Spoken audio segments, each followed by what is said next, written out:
you guys know, I like Harry Styles a lot. I really do. I think he's great. I really like him a lot. I won't see the amount of times I've seen Harry Styles is too much for one person, for me. Yeah. It's too much for me.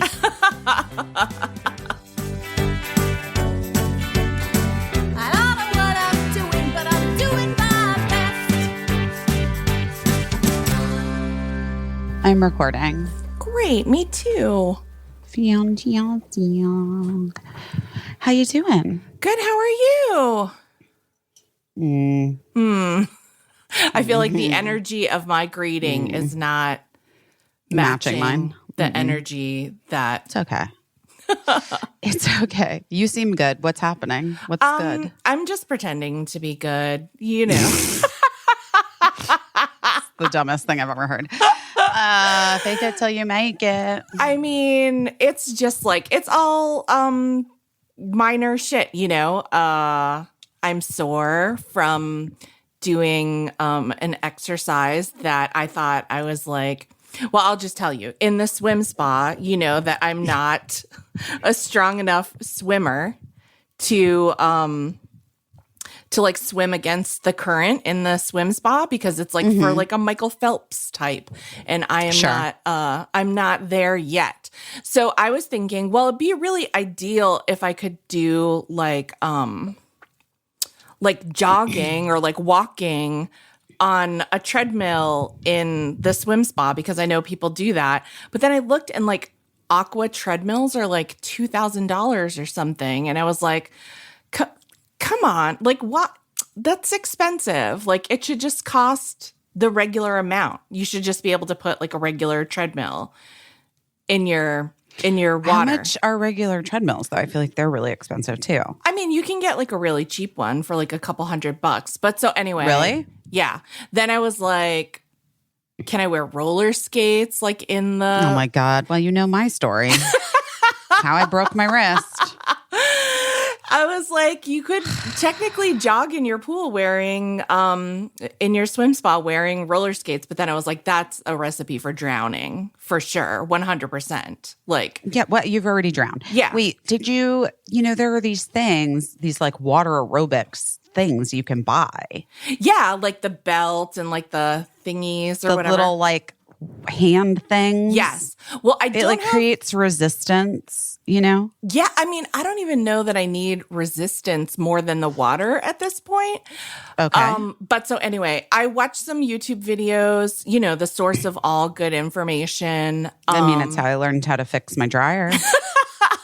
And then I just put on a podcast and went in this swim spot and did like what this recommended. And it's basically like you don't need a treadmill. You can basically like fake jog in your water in your swim spa in a lake or whatever. And it's kind of like the moonwalk. Like you just drag your feet. Yeah. Yeah, that makes sense to me. And I was like, oh, okay, I'm getting this. I'm listening to my podcast. This is so easy. This doesn't hurt my body at all. Because you know I'm like very I have very feeble joints, as we've discussed. But so anyway, I did it the whole time. And I like obviously didn't break a sweat because I was in the water. And that's surprising to me though, because I would think that you could break a sweat in the water. No, because it was pretty cold. It was cold.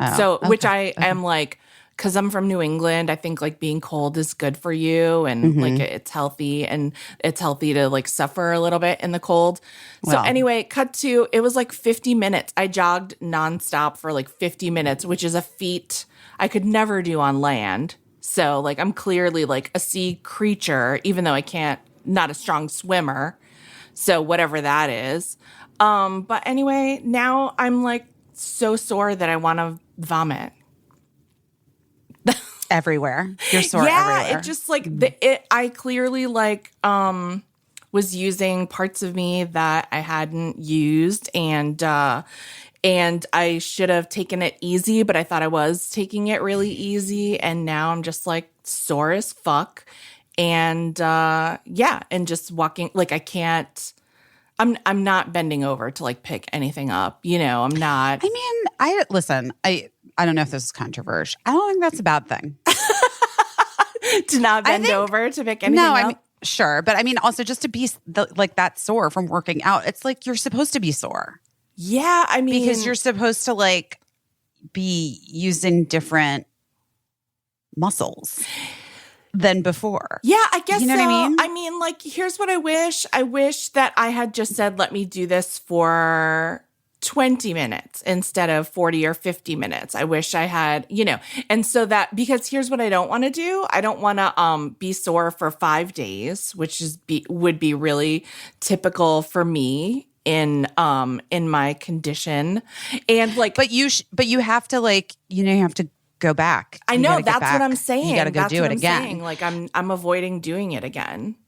But you have to. I know. Because you have to, it's the soreness is like the buildup of lactic acid in your muscles. And you have to like release it. I know all of this logically, but I'm like. I'm not a doctor. But what I do know is muscle soreness. It seems like there should be a valve on you to like let the lactic acid out. I mean, is that what we're going to invent? Maybe just like a little spigot. I'm sure lactic acid is good for something, but it's not good for me right now. And you know that I'm like with the cramps, and like people at home might know this, might not know this, but I have Ehlers-Danlos syndrome, not the serious. So does I. So does your girl. And so one of my biggest symptom is, well, besides hypermobile joints, is that I get really bad cramps like pretty constantly. And not just like, they're like Charlie horses, but like all over my bod, sometimes even in my neck or face or whatever. So Terrible. No, I sound like the world's biggest baby when I'm like, oh, I can't, blah, blah, blah. But it really is so bad that like if someone in my family sees me trying to reach something in like an upper cupboard, they race to like push me out of the way of the cupboard so that they can reach it for me because no one wants to see. My husband calls it snakes. He's always like, you got snakes in you, because he's like, I've seen you have a cramp where I can see like your muscle bunching up and like writhing under your skin, and it's disgusting. So the worst ones I get are like along the sides of my torso or whatever. So anyway, that's why we saved up to get this swim spa, because it just felt like it would be like the least impact type of exercise, and I could do something and like do some movement without injuring myself, but I just went a little hard in or getting too sore. Yeah. And here's the good thing about it. Here's the positive side about it is I was enjoying myself so much and thinking it was so easy, and just being like, I'm like a normal girl. I'm a real girl jogging. But now I know just to go like a little easier next time, and but there has to be a next time. I can't just avoid it forever. No, I mean, you should do it today. Maybe I will. Maybe I will. As soon as we get off the call. Yeah. You should go. Get back on that horse. It's a part of like the larger everything, just being like, oh my God, I can't even fucking do this. I can't even fucking fake jog in water. Come on. I feel that deeply. Yeah, I bet. I feel the like, ugh, I can't even fucking do this. I think that's a feeling that maybe a lot of people can relate to in this moment in time. I think you're probably right. It feels like that, right? Like it feels like at every turn you're just like being punched in the fucking face. Thwarted. And then it's just like, well, I can't even do okay, so I've had a rough. This week's been rough. Yeah, let's hear about your rough week. You texted me yesterday about your day yesterday, and you said it in a funny way that made me laugh, but then I felt bad for laughing because it wasn't funny at all. It felt like I was writing it in a way that was funny, but true. True. Funny, but true. Funny. I understand what you mean. Yeah. Because I was like, does this suck? And then I just listed, basically like the 24 hours of my life. So while I mean, God. It started with the fact that I was in LA last week and I was there for the whole week. Yeah. And I had the FYC event, for Girls Five Eva. Right.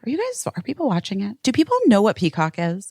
We got a shout out on My Favorite Murder, and that's a big deal. Yeah, the podcast, My Favorite Murder, because that. Why did you? I don't think you had to say the podcast. I feel like everybody. It's been like, isn't it like the probably most know. listened podcast of all time or something? But just in case, here's what I've learned from many years working in television and media of all types. Not everybody knows things. Never assume that people know whatever you're talking about. So My Favorite Murder, the podcast, is like, it's a monster. It has millions of listeners, and it's not about monsters, though. It's not about, well, in a way, human monsters.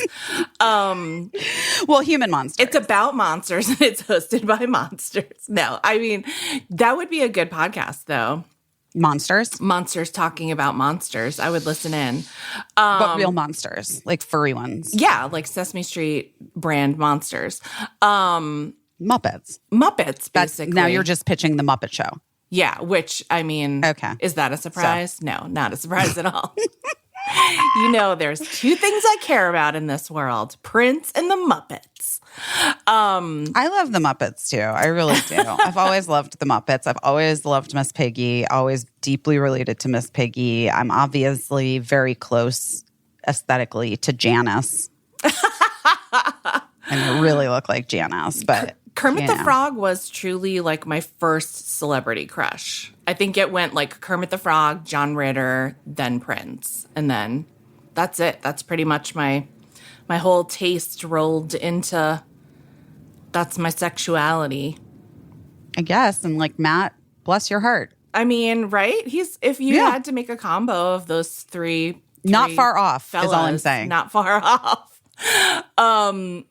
But so anyway, back to you. Girls Five Eva. Back to Girls Five Eva. Yeah. Mentioned on My Favorite Murder, but I think a lot of people are talking about Girls Five Eva.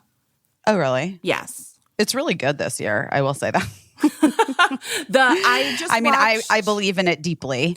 I just watched, well, I didn't just watch. I watched it when it came out, but the last episode, so many podcast listeners are asking with the facial threads and it was intense.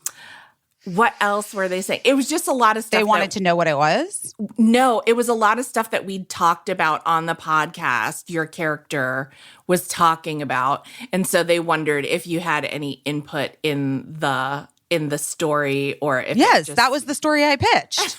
I pitched exactly one story this year. Okay. And it was about the facial threads. That's it. Yeah. I mean, yes, that is that. There you go. The other thing that's weird about Girls Five Eva this year is that so you know how Mark and I are separated and getting divorced, Caissie? You know. I thought that you'd ease into it a little more, but yes, I do know.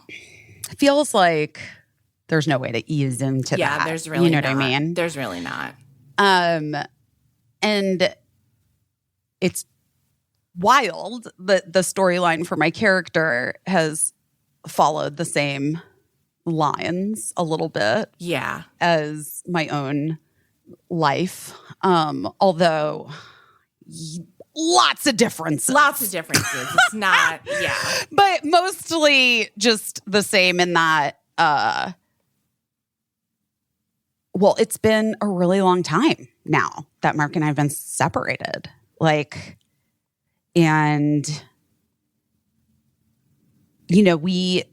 kids know, our families know, our friends know, and we really discussed how do I handle it sort of like publicly? Because when we first separated, it was like February of last year. Right. You guys can all go back and do deep dives on the pod if you want to. Maybe we'll get a bump in listening. I'm kidding. I'm kidding, not kidding. Not kidding. But the truth is, we, you know,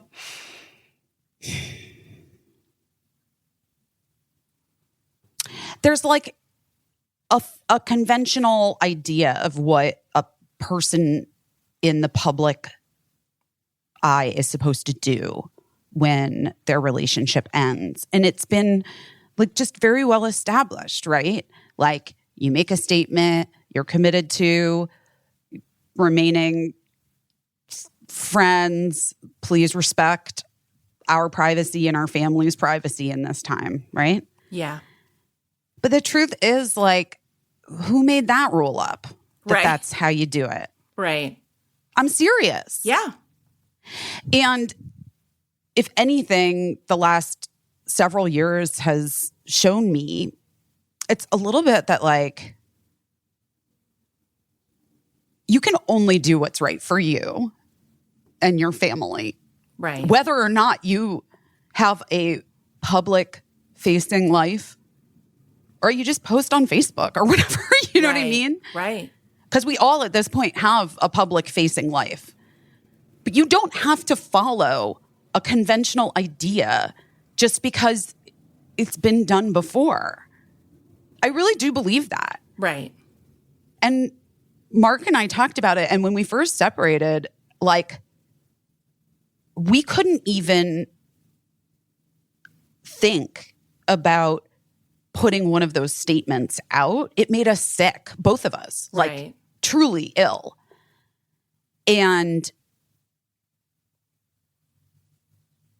I thought about that thing about writing. Like, who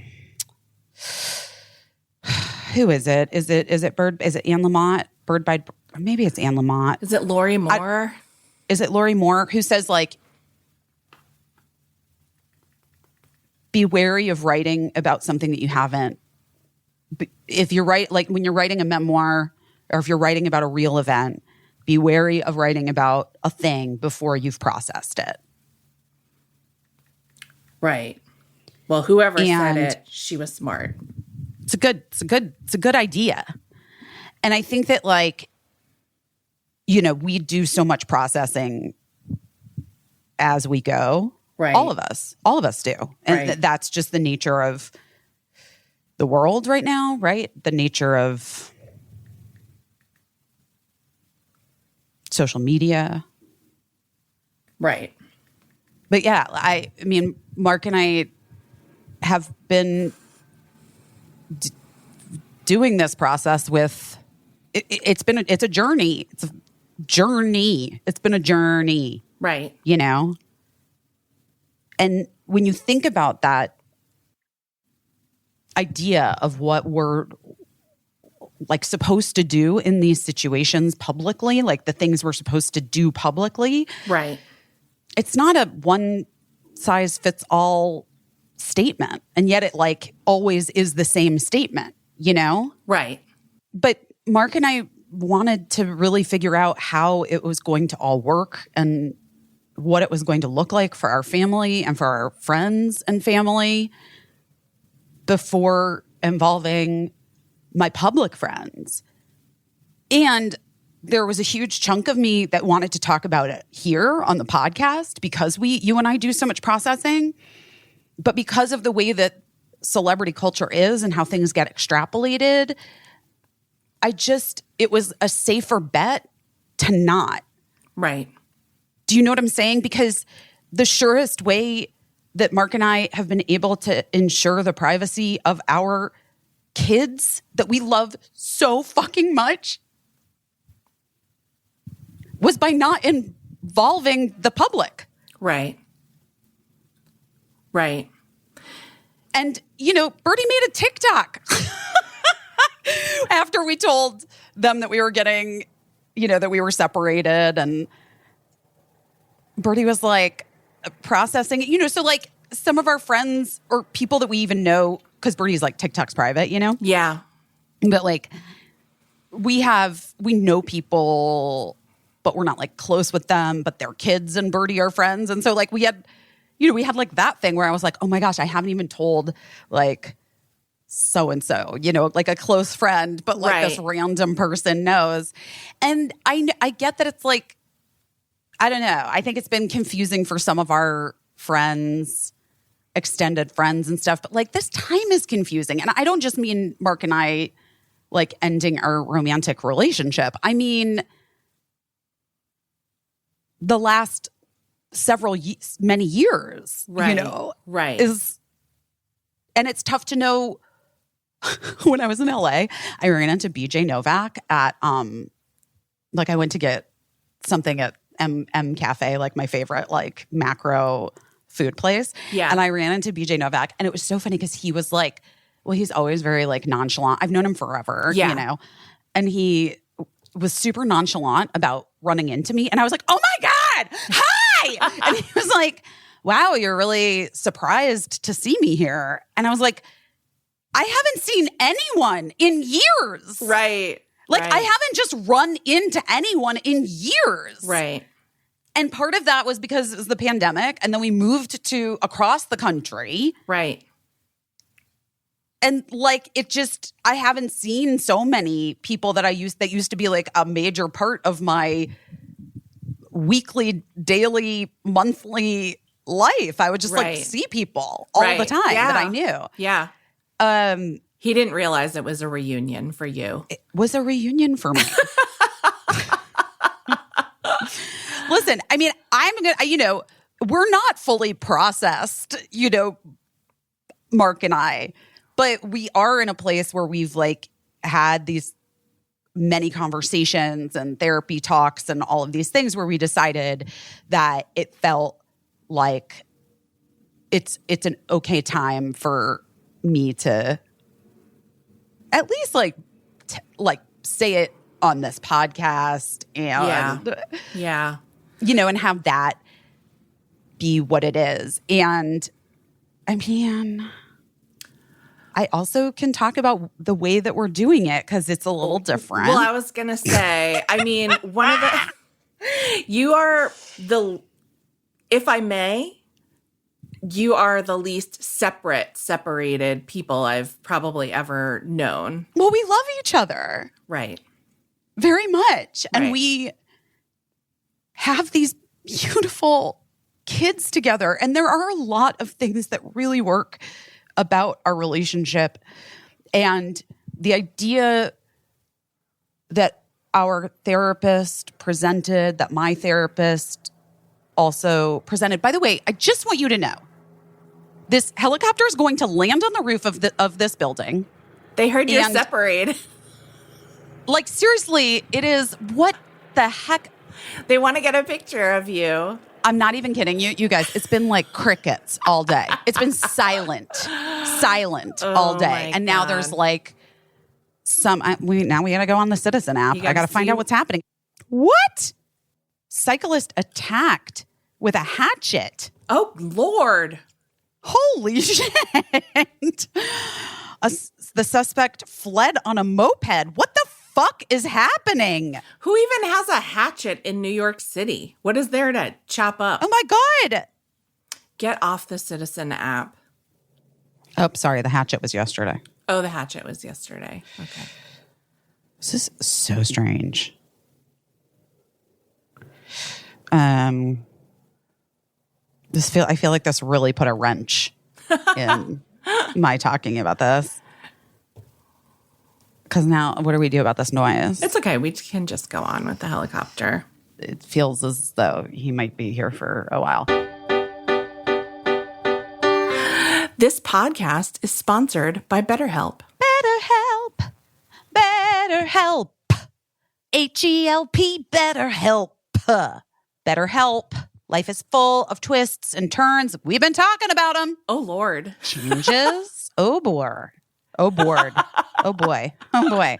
Grief, moments of growth, moments where we feel like maybe we're taking some steps back. And it is important to show up for yourself through all of the struggles and all of the things that life can bring.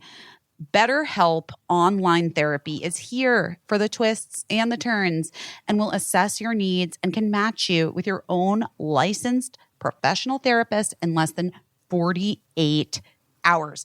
Honestly, we've been talking about this so much. This isn't a crisis line and it's not self-help. It's professional therapy that's done securely online, and the service is available for clients worldwide. Literally could not be easier.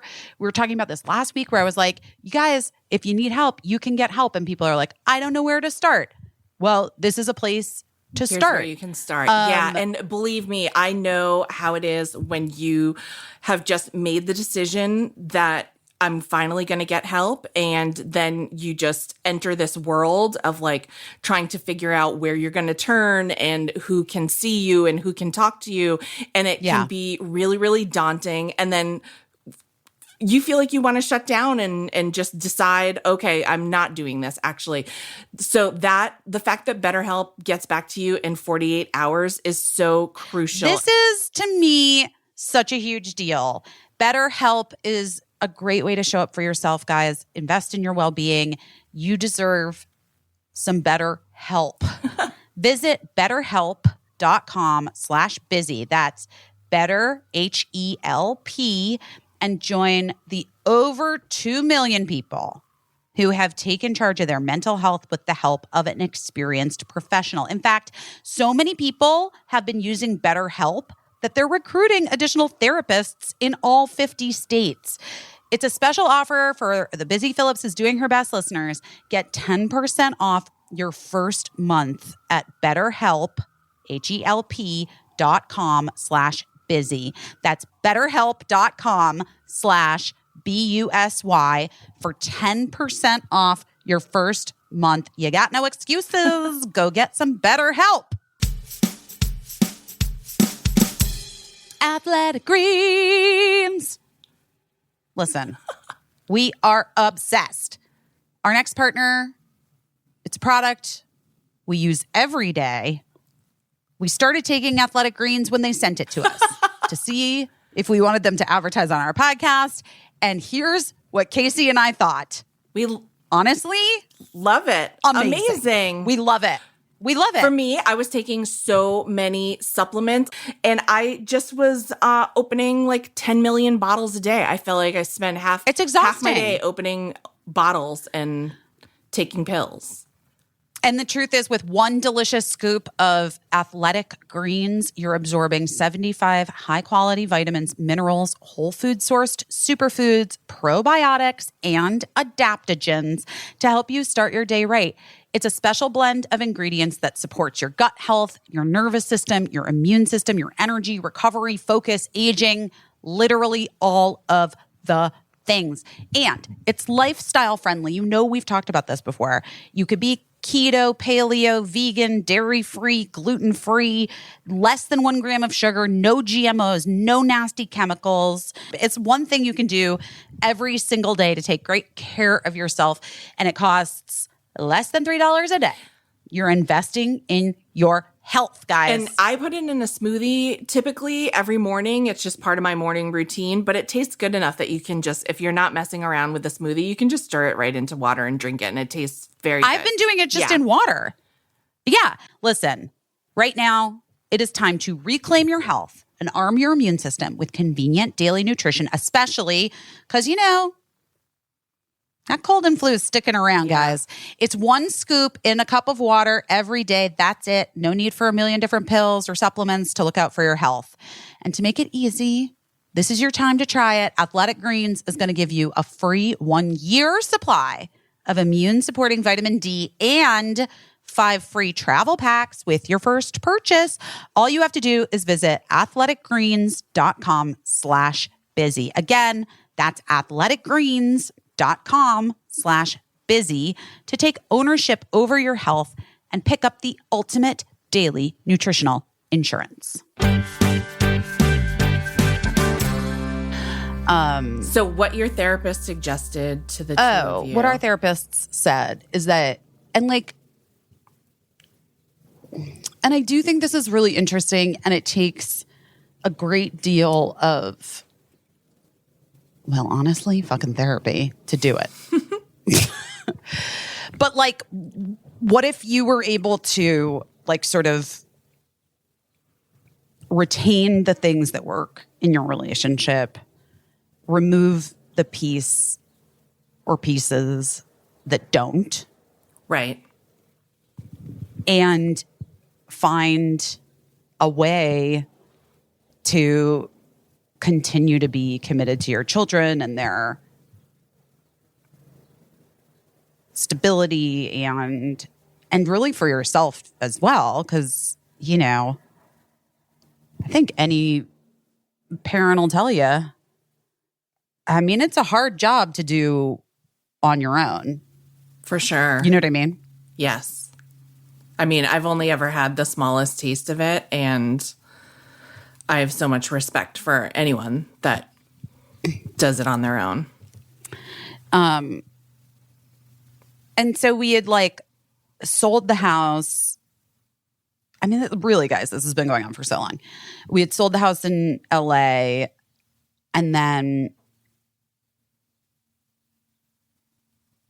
we bought the new house with the thought that it's going to be essentially like that's our family's home. And like the kids have, you know, their bedrooms there and they love it. This is really bugging me. I'm sorry. This is really putting a fucking damper on my big divorce announcement. Is someone calling you? No, oh yeah, someone is calling me. There's just too much shit going on. But this is fucking life. Right.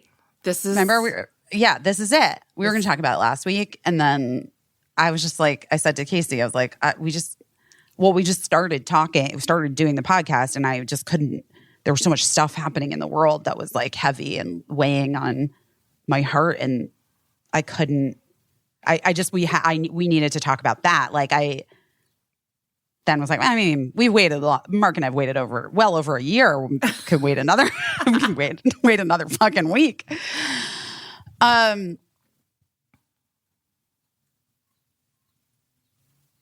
there's like a dog. Now barking. A dog is freaking out.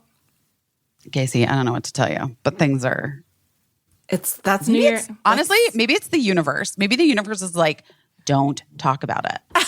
But I do feel like it's, I don't know. I just feel like it's the right time. I just feel like it's the right time to like talk about it. Yeah. But so our kid, so like the house is our family's home, and Mark and I each have our own space in the home, i.e. sleeping quarters, i.e. our own room, guys. We have our own room. And then the kids have their rooms, which they love. And although I have to work on Cricket's room. I gotta zhuzh it up. It's like not very zhuzhed. It's not zhuzhed? Yeah, partially because I feel like she's at that age where it's like I'm loath to do anything because she's like her tastes are about to change. I know it. Sure. And so I just was like, we'll just leave it white walls. It just feels like kind of like it doesn't feel very Cricks in there. Right. She doesn't have like any art up. She doesn't have any. I did just get these like LED light up shelves. Oh, fun. That I thought she could put her buddies in. That's very Cricks. Yeah, I thought so. Anyway.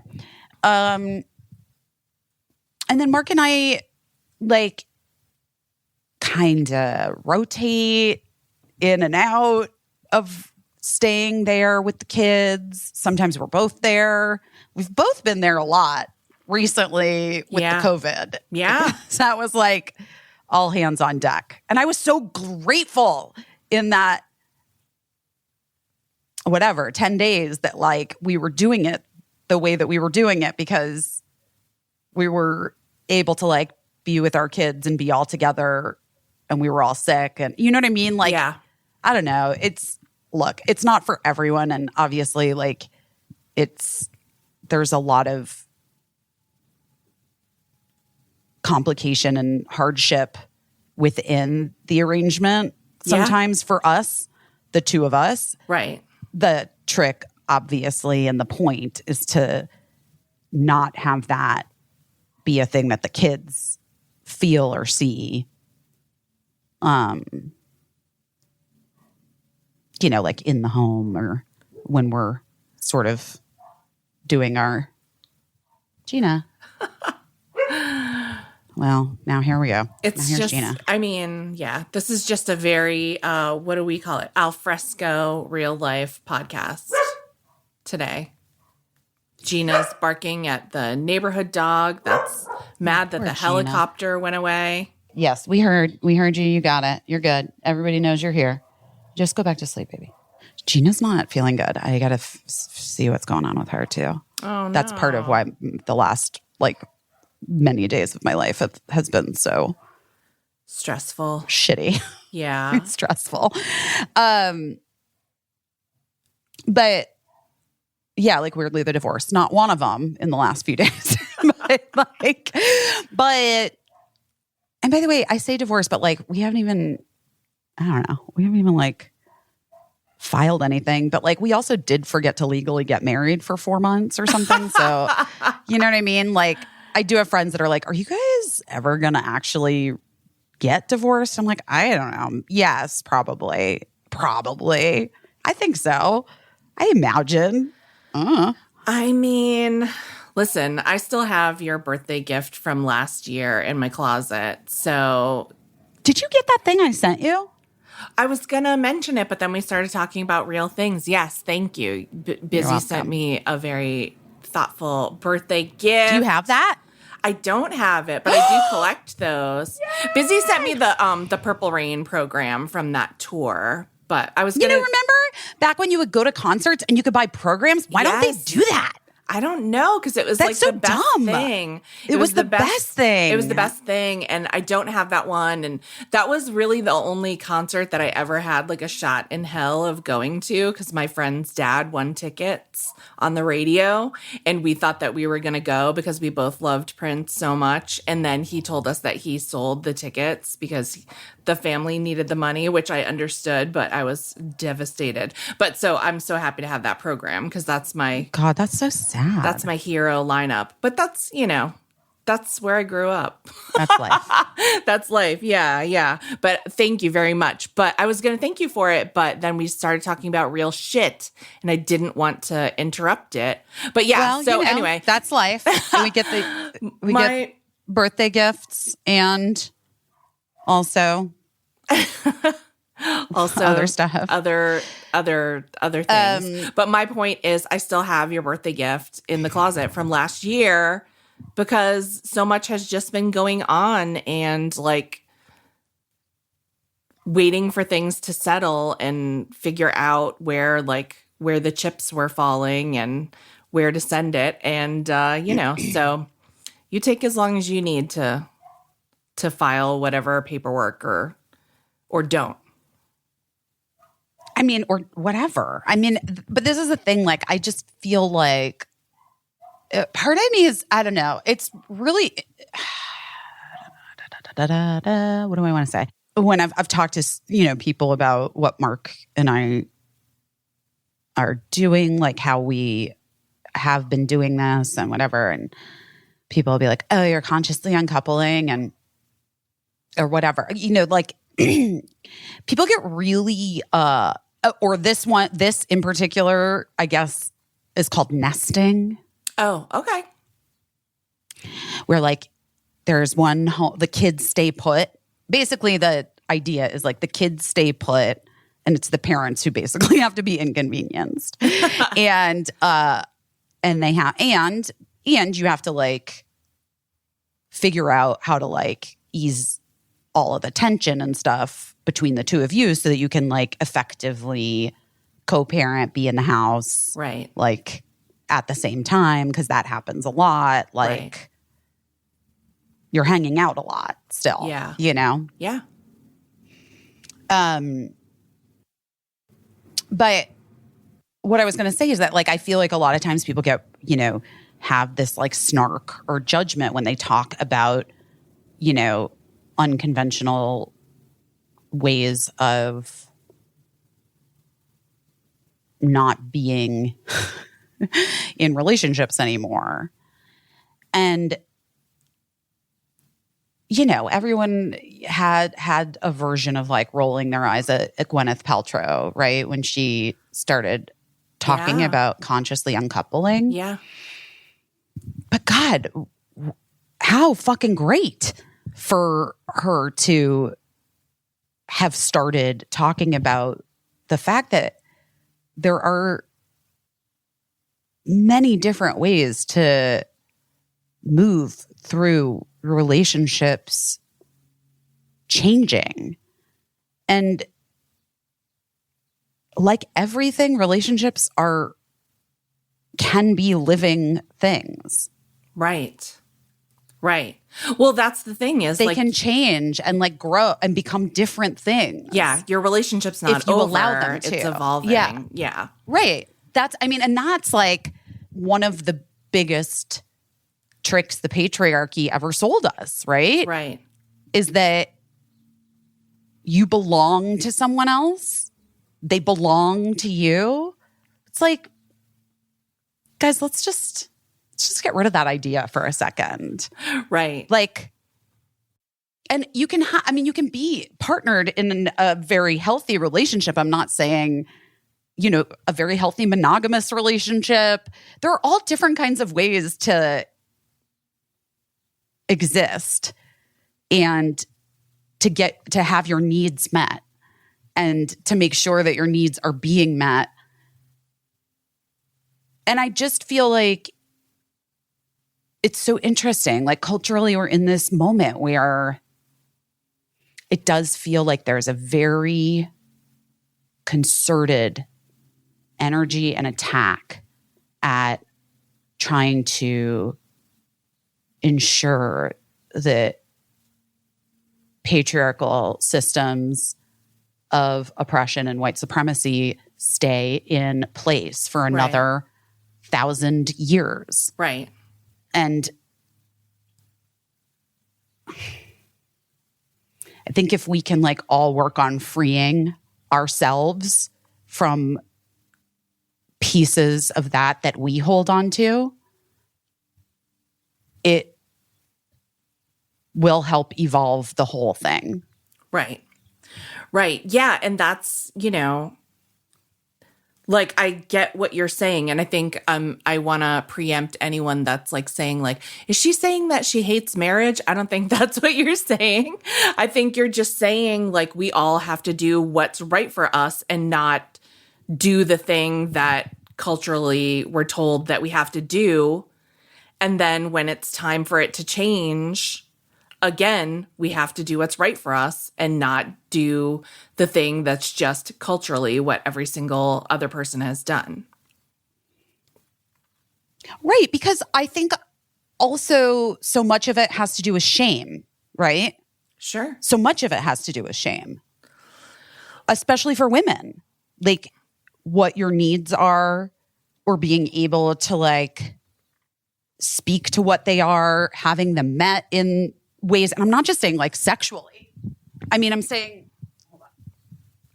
all across the board. Right. Like, we are generally speaking, especially women of our generation, have been like taught and shown that, subjugating your needs is what being an adult woman is, right. Right. I'm not saying I hate marriage. I'm saying I hate culturally what it looks like, right, and how it culturally, especially here, reinforces really bad patriarchal, misogynistic ideas of like what women should be, what they should do, how they should live their lives. I mean, even conversations, just like bringing it into pop culture, like even conversations that I was just seeing online the other day about Olivia Wilde. Right. And just all kinds of assumptions and things being said about her and the choices she's made in her. And it's like, you have no fucking right. Anybody. And Olivia Wilde is like obviously famous and right. But that happens all the time in every friend group, in like, your schools. There's like these little bits of barbing gossip about how other women are living their lives, choosing to live their lives. And honestly, specifically when it doesn't fall into like what the idea that has been like just ingrained in us from a patriarchal, like totally misogynistic point of view. Right. It's like everything that we've sort of talked about in the past, just like the labor and the care that women are supposed to do in the family unit. And just, everything, like getting the birthday gifts for the kids' birthday parties that they're going to, and remembering the holidays, and like arranging parties, and, for... Oh my God, like, in that episode of Girls Five Eva being the one that the people contact on the contact list. Yes, the contact, which is like... Being the contact mom. That I loved that part of that episode, because that is a thing where I always worked in Manhattan when we lived in Connecticut. My husband worked from home for years, but even when he went back to work in a workplace, he worked in our town in Connecticut. And so we would bury my information on any school form. Bury it. They'll find you. Like, we would put it on line 100Z with a note that said, like, mom works in the city. Please do not contact her unless you've reached out to dad first. And also, like, I have a completely different last name than my children. So to someone who didn't know, I wouldn't even present as the mom. And every school, every time would dig to find my phone number, to call me in Manhattan, just to have me say, dad is right 5 minutes away. Call him. He's right there. It's exhausting. It's exhausting. We've done a good job of that because we don't put my phone number or email on anything. So that has actually, we've been able to rectify that situation. I'm shocked that they don't still find it. I'm shocked they don't DM you on Instagram and be like, before I reach out to Mark, busy, I just wanted to DM you on Instagram and say that Cricket twisted her ankle on the playground. I mean, well, we realized that, especially after that story I told a couple of weeks ago, I think people are afraid of me a little bit. You know what I mean? I do think that I cut a little bit of an intimidating. It's so funny because I'm like I said, I'm like afraid of authority, but I do think I could be a little bit strong. You go a little hard sometimes, but fucking hard. Well, I do go hard. I think sometimes, like, when you're there, in the moment, and you're like feeling like you're feeling, sometimes you have to go as hard as, that, like, the level that you're at. You know what I mean? Like, sometimes you just have to say it. And it's good to, I've known people like that like, they say what's on their mind, but like no lies detected, as the young people say. You know what I mean? Like, it's like people do get very offended. And I used to notice this a lot when I worked for Rosie O'Donnell, is that people would be like, oh, she was really tough. Like, she really spoke to me. And I'm like, what, in a forthright manner? Like, she didn't use like a baby voice to you? Like, oh, she knows exactly what she would like. Yeah. And it was asking for it directly. It was so weird because, like, working for Dave Letterman, they were like the same tough. You know what I mean? And both of them, by the way, not that tough, to be honest. Like, but people would always point it out. Like, Rosie spoke to me in like a very, and I'm like, okay, she didn't yell at you. And they'd be like, no, but she like wasn't smiling, and it wasn't like, she didn't sound friendly, and it seemed like she might be annoyed. And I was like, I don't know, guys, this seems like bullshit to me. This seems like bullshit. Yeah. But that's what I mean. But that's why I think like in a way, like, this is all bullshit, guys. Mm-hmm. It is. It just is all bullshit. And until we all decide to change our way just for ourselves, you can't do any, we can't do anything about the collective. Maybe we can change, like, you know, maybe we can have conversations at dinner parties and like whatever, you know, like we can raise our children to have sort of different ideas and values and thoughts about things, different ways of moving through the world, you know? But most people don't do that. Most people are just on fucking autopilot. Right. And like, I feel like I get it because I've been there. And I just want more than to go through life subscribing to some ideas that I didn't fucking sign up for. Right. They were just given to me. Right. They were just like programmed into my DNA. Right. Into my person. Right. And so, like, I just want to say, going back to like what you said about Gwyneth Paltrow and people rolling their eyes at conscious uncoupling, like, that's on us for being assholes. That's what I mean. You know what I mean? Like, it's like, that's right. You can 100%. Yes, you can roll your eyes at Gwyneth Paltrow's vagina candle if you like want to ignore that it's clearly tongue in cheek. And the fact that like, by the way, just another woman who's trying to demystify right the female experience and the female anatomy. Right.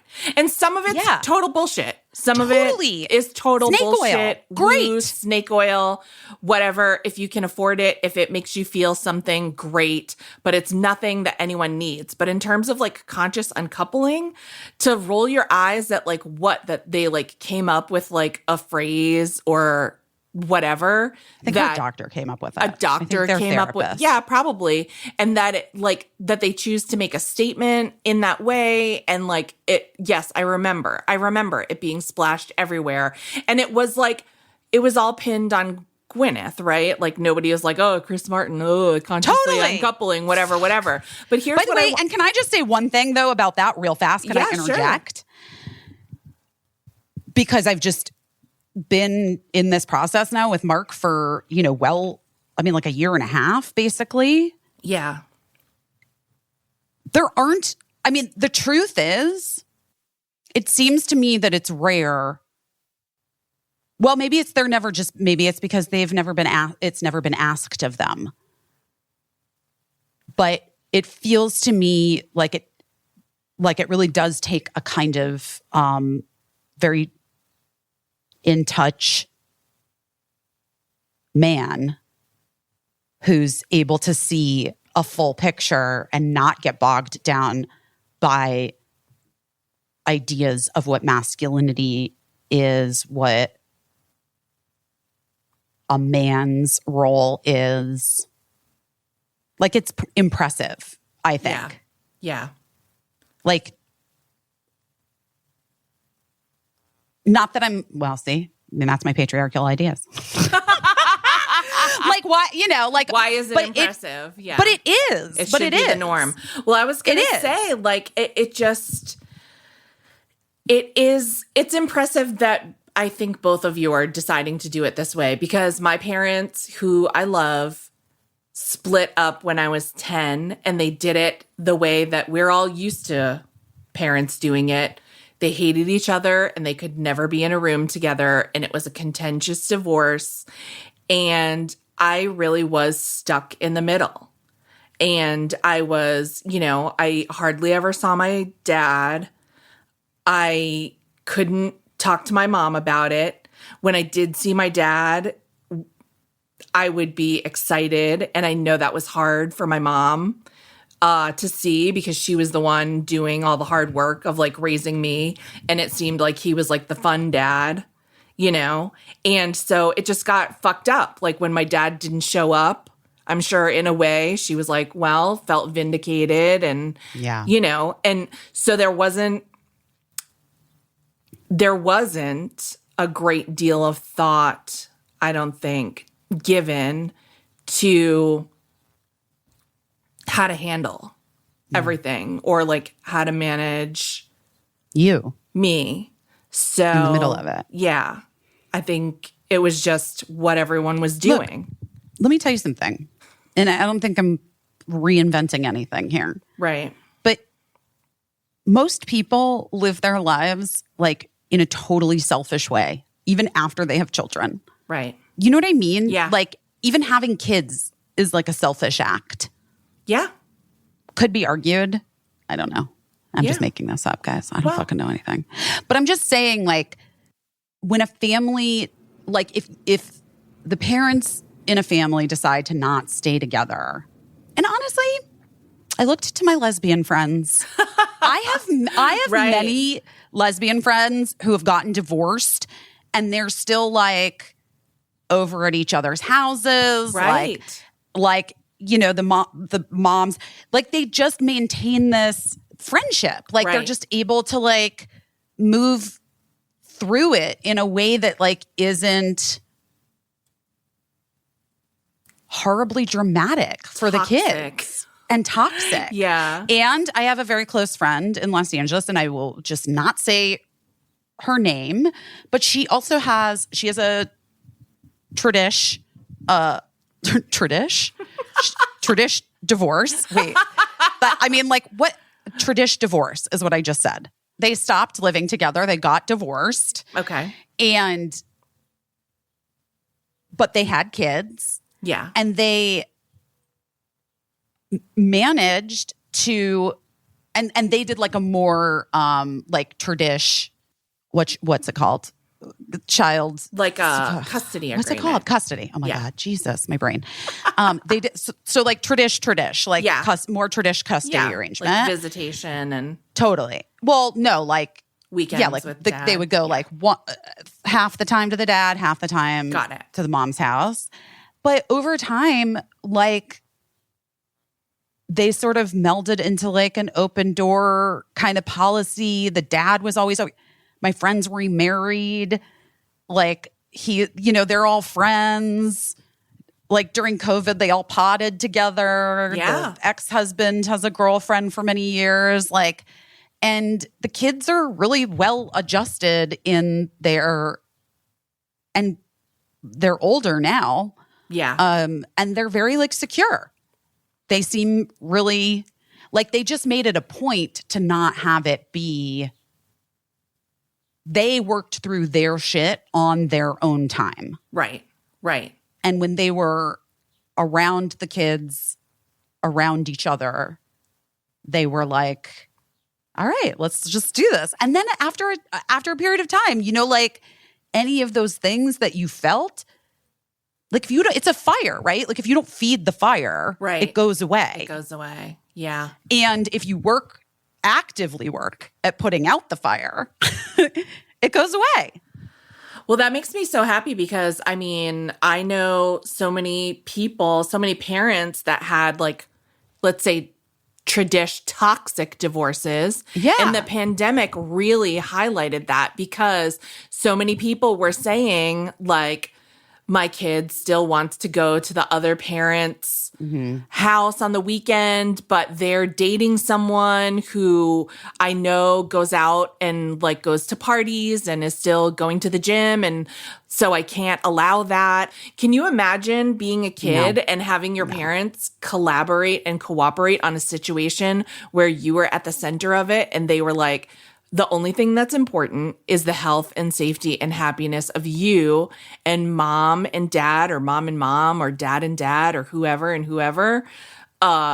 are going to do what's best for you first and foremost, because that's what we want to do. We want to do that for you. That would be like a fucking revelation that so many kids have never even heard of. What a privilege that would be to be able to just be like, yeah, this is for you. And not just like we're doing this because it's what's best for you, but we want to do what's best for you. And it's our pleasure to do it this way. I mean, that was basically what we said to our kids. Now, listen, like my children always, they're not, I don't know if they're, I don't know how grateful they are in this moment, but all I can ever hope for is that it'll hit one day in therapy when they're like 35.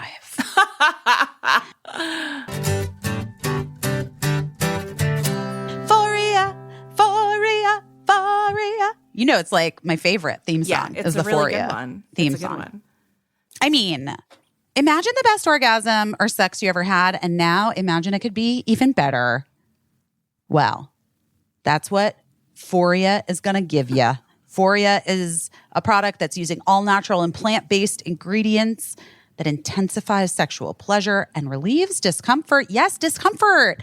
Let's talk about that, ladies. How many people are like, I mean, recently I've been having conversations with friends where they're like, I know, just sex is kind of like, well, for me, it just hurts kind of sometimes. Right. I'm like, right, because you need to lube yourself up with Euphoria. There's a fix for that.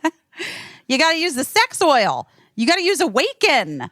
They're the dynamic duo. Guys, it really is. Euphoria has a serious cult following. Tens of thousands of people who have had their sex lives transformed. And yeah, like you said, the duo, star team, Awaken Arousal Oil and the Euphoria Sex Oil, perfect combo to really get you going, guys. Get you going. And don't just take our word for it. Please, please, please go on their website and read their testimonials because they're from real people who are using the product just like us, and they are highly entertaining and possibly arousing for you. Who knows? I mean, anyway, you have our permission to try it. We fully endorse you to go ahead, treat yourself to more, deeper, fuller pleasure wherever you can find it and as often as possible. And you can start with a bottle of Euphoria. Euphoria is offering a special deal for our listeners, 20% off your first order by visiting EuphoriaWellness.com/best or use code BEST at checkout. That's FORIA wellness.com/best for 20% off your first order. We recommend trying their Awaken Arousal Oil and Sex Oil. You're going to thank us. Helix. You know what I will say? You know what I was regretting the other night? That I didn't invest in the Helix Cool Sleep mattress. Oh, man. Normally not an issue. Do you know what I mean? But I was like, why didn't I just get the one that is cool? But now my air conditioning's fixed, so. Still, I mean, I love my Helix mattress, and I've been so grateful for it these past few days when I've been sore, as was complaining about in this podcast, because falling into that mattress is a real comfy hug for me. Well, sleeping on a terrible mattress is not good for anyone, and like truly, if you wake up and you're like, ugh, I just slept wrong. It's like, yeah, well, you probably need a new mattress, actually. And you need a Helix mattress because Helix is the best. We love them. So you go on their website. They have a quiz. It takes 2 minutes to complete, and it matches your body type and sleep preferences to the perfect mattress for you. Everyone's unique. Helix knows that. They have several different mattress models to choose from. They have the soft, medium, firm mattresses. I have medium. Mattresses, great for cooling you down if you sleep hot. I don't normally, but I did wish that I had gotten that one. And they have a Helix Plus mattress for plus size folks. If you're looking for a mattress, take the quiz, order the mattress you're matched to, and the mattress comes right to your door, shipped for free. You don't ever have to go to a mattress store again. And who wants to go to a mattress store? No one. Nobody wants to do that. So listen, we love it. They're awesome. You don't need to take our word for it. Helix was awarded the #1 best overall mattress pick of 2020 by GQ and Wired Magazine. Just go to helixsleep.com/best, take their 2-minute sleep quiz, and they'll match you to a customized mattress that's going to give you the best sleep of your life. They have a 10-year warranty, and you get to try it out for 100 nights risk-free. They're even going to pick it up for you if you don't love it, but you will. You're going to love it.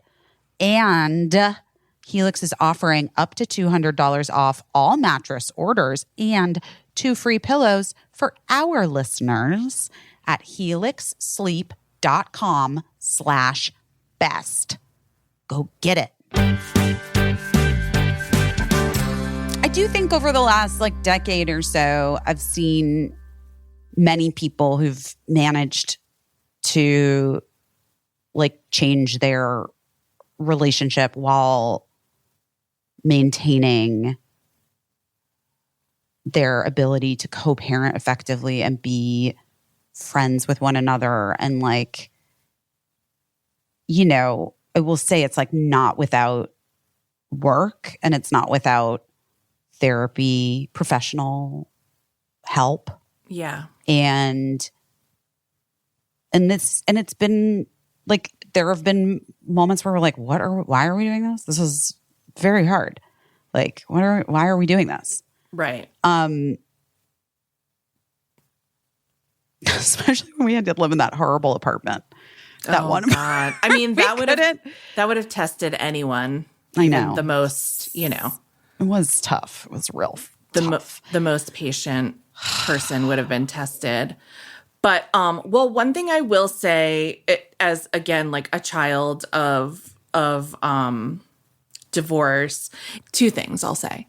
The first thing is that I think immediately, while your kids might not be able to articulate it or to say that they appreciate it, I think the dissolution of tension in that you probably were having before, is probably a huge relief to them, even though I'm sure nobody likes to hear that their parents are having problems or separating or, but I think that is one thing that I do remember feeling a huge sense of relief that there just wasn't going to be fighting. There was a lot of fighting in my family, and right. I just wasn't going to have to, because also kids, I think it's pretty normal. All kids think that shit is their fault, and they think that, or that they could somehow be better or do something to.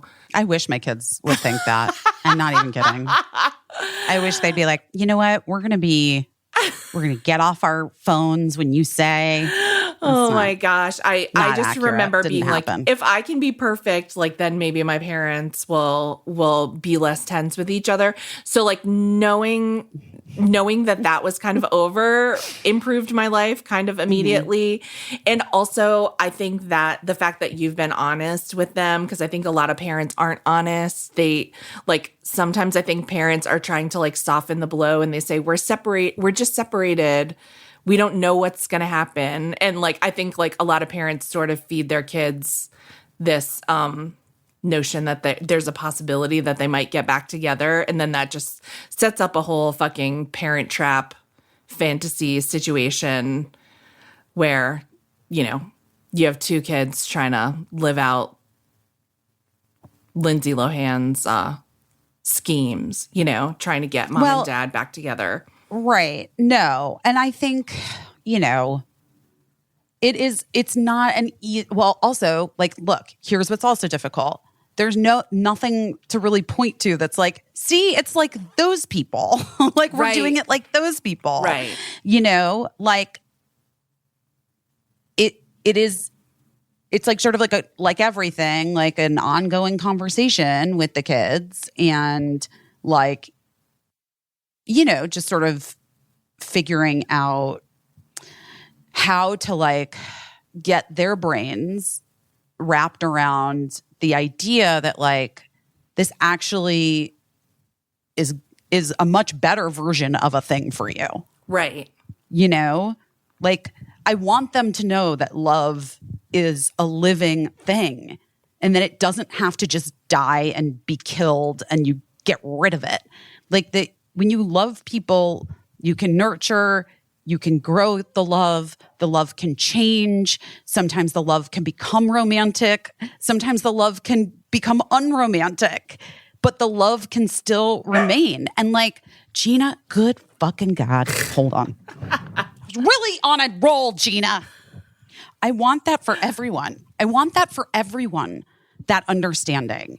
I remember years ago somebody saying to me, it's so funny, you're friends with all of your like exes. Yeah. Which is like not entirely true, but I am friends with a lot of people that I've dated or, you know, like have had romantic relationships with. And to me, it just feels like it makes sense. Like I think it's not people that you've had abusive relationships with. Like that's a wholly other thing, guys. Right. I'm not like speaking about like that you should be able to forgive an abuser. Don't go like, looking up someone on Facebook.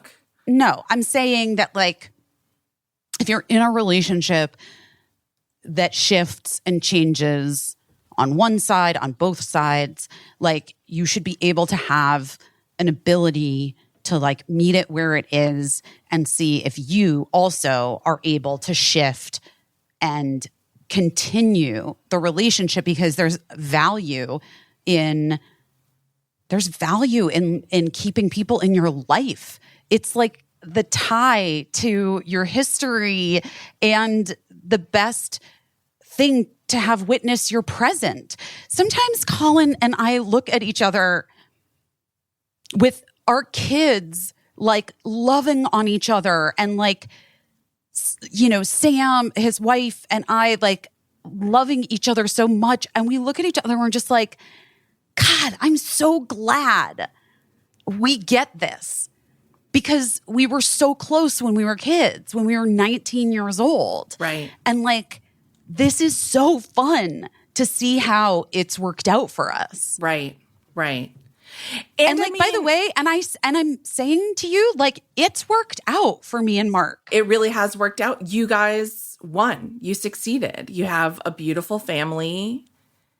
You have, you know. And by the way, we should point out Mark's writing partner is like, he was engaged to her. Oh, yeah. Abby's his ex-fiance. You guys, you read my book? Yeah. So, I mean, like his whole career. He's got a track record as well of being able to of being able to. And look, I don't know. I don't live inside other people's hearts. You know what I mean? Like, I don't know. Maybe it's not possible for some people, you know? Maybe it's not. But for me, I think being open to the idea that when things shift in a romantic relationship, you don't have to throw it all away. You don't have to throw out the baby with the bathwater. Right. Right. My favorite expression since I was a child. I've always loved it. And like and in fact, there's so much more value to be had, and maybe even like a deeper appreciation and maybe in some ways a deeper love to be had if you make the choice consciously to hold on to parts of the relationship that are of value to both of you. I mean, I said to Mark the other day, I know you more now than I ever would have if I had, you know, decided to just like not do this work, like not power through really uncomfortable feelings and like do hard therapy stuff. I don't think I ever would have gotten to like the place where I am now. And I have more compassion for him and more empathy for him. And that was so gone in my relationship. Like I was like, truly like, can't be bothered by Mark's feelings or thoughts, like, you know, for a period of time. Right. And you didn't want to be like that. What? And that's not you. And you didn't want to be like that, I don't think. I don't. And I actually I really regret that I wrote about our marriage when I did, because I hadn't processed so much about it in my book. And there were really unfair and shitty articles that were written about our marriage and him specifically, you know, from my point of view. And it's so fucking unfair because I'm here. I'm the one with the microphone, you know. And it was really hurtful, I know. And I am so deeply sorry about that too. But it was a good, I guess, lesson that we brought into this for the last year and a half, which is that I really wanted to sort of be able to see things clearly before I spoke publicly about it. And I do see so clearly now how grateful I am that I had kids with him and that he is the person that I get to parent my kids with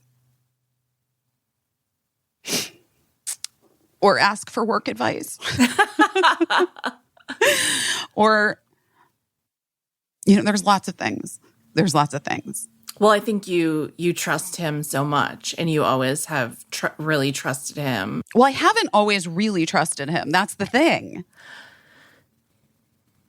Yeah, I mean, I think you've always trusted his opinion.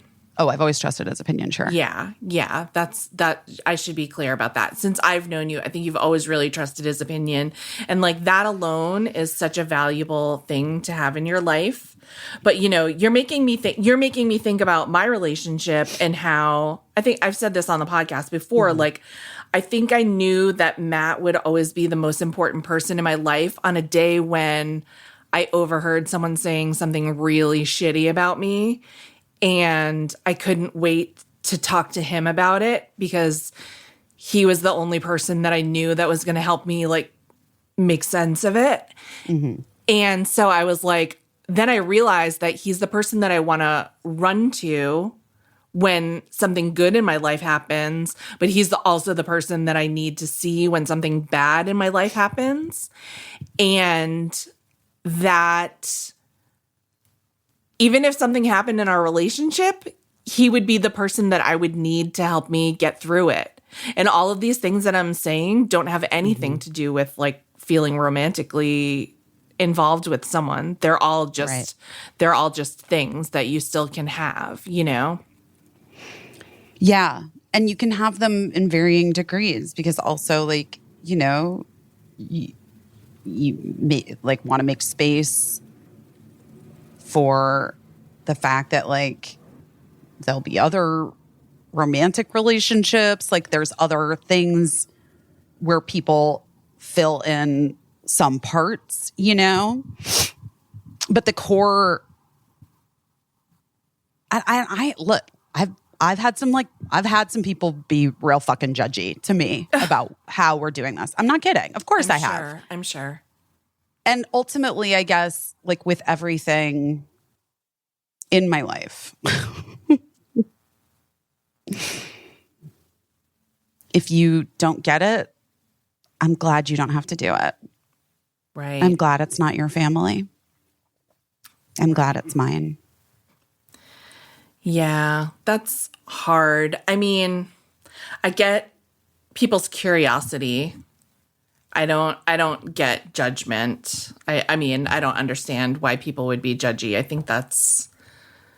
Well, people just have their own ideas. They're like, well, that's not going to work. That's not like a thing that can really be sustainable. That's like not a thing that's going to really work. Or they have their own experiences or their own traumas or their own relationships or their own, you know, so much of people's judgment is just about them. Yes. We know this. All of it. All of it. Because it's people just about always them. Make that classic mistake that like, because this is true for me, It's it's what happens. I was just talking to my friend from high school, who I got to visit with recently. And he was saying like how every once in a while, it's very discouraging for him. He was a star basketball player. And every once in a while, he'll post something on Facebook saying like, people always ask me about like this time in my life that should have been like the best time. But the truth is I was experiencing a lot of racism and a lot of abuse, and how so often whenever he does that, which takes a ton of courage to say something like that, people who we are like still casual friends with, classmates, white classmates will be like, I never saw that happen. I know, of course. And I'm like, what? I mean, Jesus. It's the classic error of thinking that what applies to you or what you saw or what you felt has any fucking thing to do with what is true for this other person who is not you. So it just people, it's like a thing that we should all put it on our bathroom mirror. Like what's true for me is not true for anyone else necessarily. We should just remind ourselves of that every day. Totally. And one thing they do teach you at Hoffman is to like use I statements, not you. Right. And I really think that like there is so much value to making that a habit. Yeah. Like if I were talking to someone and they're like, oh my gosh, I don't think I could ever do that. That feels like it would be too hard for me. I'd be like, oh, well, maybe, but it's not easy. Sometimes it's like trickier than other times. We've gone through moments where it's been difficult, but like, you kind of establish a thing and we're still figuring it out, But for someone to just be like, oh my God, that can't work. Like, what? No. I'm like, well, I mean, okay.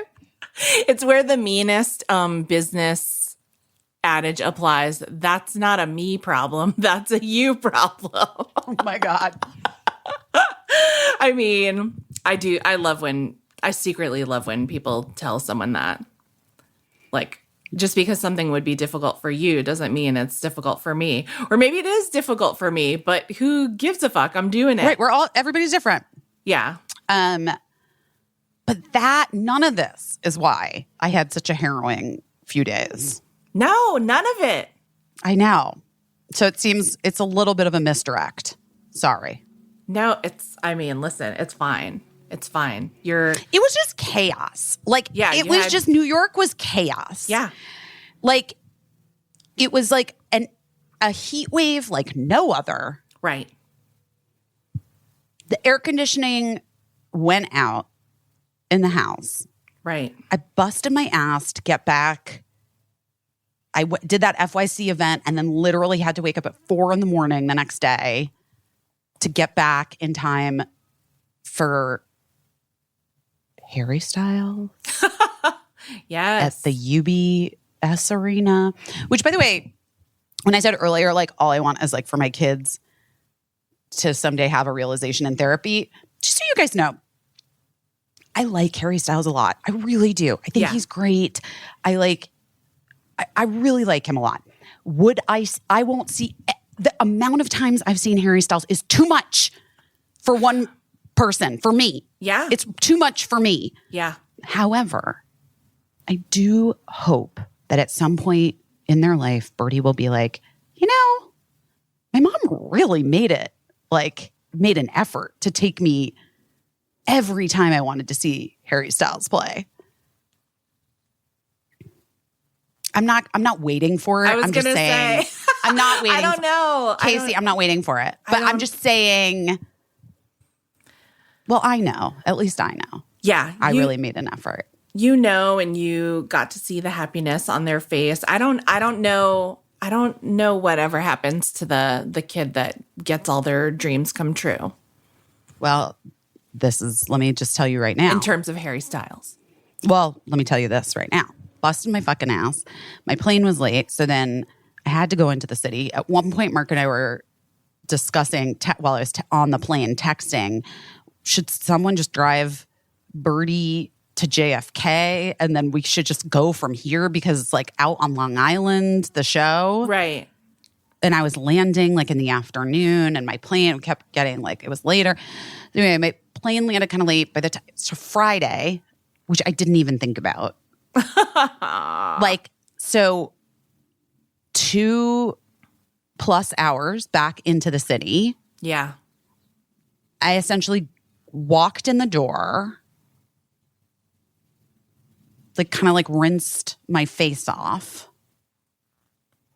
changed, and then I had to no, Gina.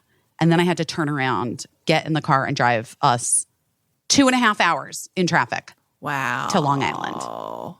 You could have used that helicopter then. The NYPD one? This one? This guy? Who knows? I feel like somebody on the NYPD must be taking their friends to concerts or something.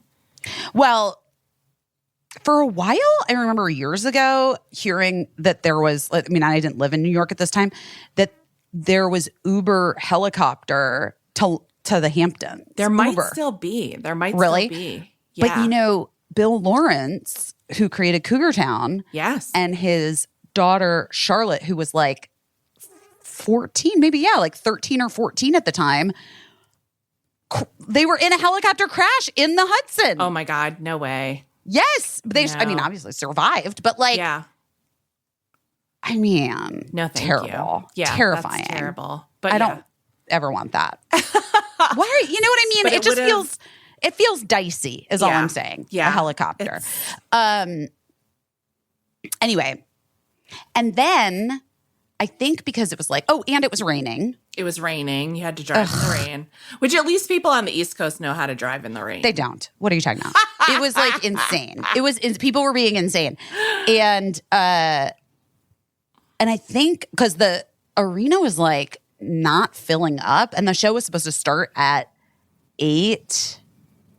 And so I thought, well, maybe 8:15, maybe 9:15. I think they actually held the show because so many people were late because of the traffic and the rain. Oh, wow. I don't know. I think they might have. Yeah. But also for your girl, it's a long fucking time. Yeah. Because you were exhausted. I'm exhausted. You had just gotten off a plane. I was exhausted. I just got off a plane into a car for 2 hours and then back into a car for 2.5 hours. Yeah. So you're talking you're on hour 12 of traveling. 12 or 13. Correct. Yeah. And then, oh boy. So at a certain point, I don't know how this happened exactly, but sometimes I think that one of the greatest parts of myself is that I'm able to engage in possibility. Right. And one thing that Birdie is not great at, because Birdie has a very literal mind, kind of like Mark, is hypotheticals. Right. So Birdie was saying something during the show, I really want to meet Harry Styles. And I was yes, wouldn't that be amazing? Maybe we'll get to meet him sometime. And Birdie kind of took it that I was had planned it. And that, it was. And by the way, to be fair, to your point, this kid has gotten to meet a lot of people. Yeah. Olivia Rodrigo, gotten a lot of perks of being my kid and me pulling those strings. But the Harry Styles string was not one of them. Yeah. But when they had the realization that it wasn't a thing. Yeah. Birdie was crushed and on the way home started hysterically crying. And I was at the end of my rope because it was a full hour, 10-minute drive home with no traffic. Right. Hour, 15 minutes, something like that. At the end of my fucking rope and didn't parent well in that moment, which was are you out of your fucking mind? I just did all, you know what I mean? Right. I did the bad version of parenting which is the version that happens when you're fucking exhausted and you're depleted. You did the human version of like nothing you do is good enough. Nothing I do is good enough. And also, I know that they are not fully in control of those feelings. Yes. But it's very hard when you're up against the limit of your feelings, which you also have feelings. Yes. And so then being told like you're the worst mother and blah, blah, blah, blah, blah. And like, I was like, I am many things, but the worst mother, I think not. By the way, do you even know how fucking hard it was to get those Harry Styles tickets? Oh my God, I know. Thank God they were only $25 because I mean, I saw what they were being scalped for. Right. Yes. My friend Gail got a single ticket in the nosebleeds, and she said she paid a lot. Oh, yeah. I mean, I was able to get the like sold tickets, which was great. Yeah. But, you know, that also meant like, obviously we weren't as close as like, before. Whatever. It was a great show. Yeah. The emotional fall off the cliff for all involved, except presumably Harry Styles.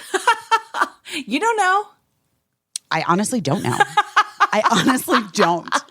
I don't know if he psychically on some level felt it. Had a little. Because it was strong. But the like true fall off the cliff of that, like we kind of didn't recover from it as a household. Right. Almost the whole week, maybe the whole weekend, because then also air conditioning went out. Right. And then, I don't know if I've ever talked to you about this. It's so funny because Michelle had to go over to Michelle's house and borrow giant fans. Oh my God. And Michelle was like, Matilda gets this way when she's hot, like she can't process anything. Like she can't. And Birdie really always, since they were a baby, if Birdie's, we would call it hotted. If Birdie's too hotted, like forget it. Like the kid would lose it majorly. Like heat does which is why part of the reason too, and I think you and I have talked about this, why I feel like New York has ultimately been better in many ways for Birdie. Because there's less time that they're hot.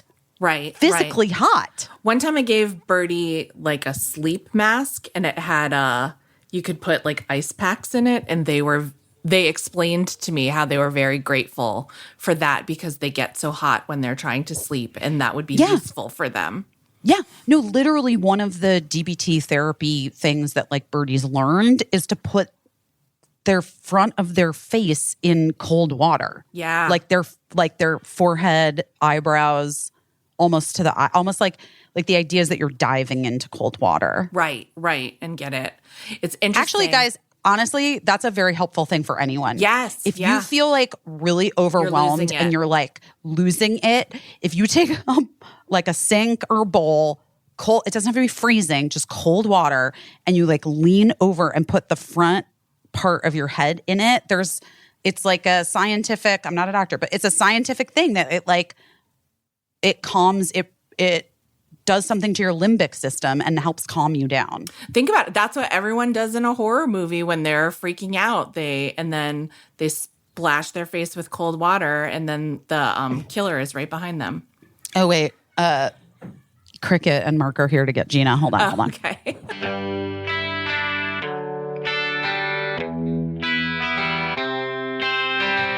This episode of Busy Phillips is Doing Her Best is brought to you by the new Showtime original comedy series, I Love That For You. Joanna Gold's dream is to become a home shopping channel star no matter what it costs, be it her dignity, self-respect, or sense of right and wrong, maybe. She lands the job determined to redefine herself, but finds the road to stardom is not quite as seen on TV. She's equally intimidated by a boss who eats careers for breakfast, played by the hilarious and amazing Jennifer Lewis. I love her.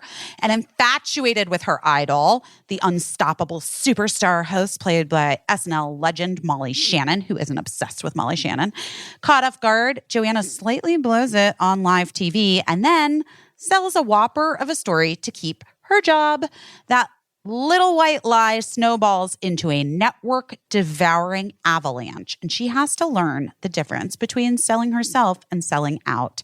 Starring the very hilariously awkward or awkwardly hilarious Emmy nominee and SNL veteran Vanessa Bayer. I Love That For You is streaming now only on Showtime. Visit. Guys, what are you doing for the summer? You got plans? Are you thinking about your trip, getting together with a barbecue on Monday? What's the plan? What are you doing? One thing's for sure. You need it to be a vibe. And when you're ready to make good vibes even better, an ice-cold Vizzy hard seltzer will be waiting for you. Vizzy hard seltzer passes the vibe check with its bold and delicious fruit flavors. We love it so. Vizzy has you covered this summer with a wide range of refreshing fruit flavors like pineapple mango, black cherry lime, my favorite, strawberry kiwi, blueberry pomegranate. Vizzy also has a lemonade hard seltzer, as well as a mimosa hard seltzer. And each variety pack offers 4 delicious fruit flavors.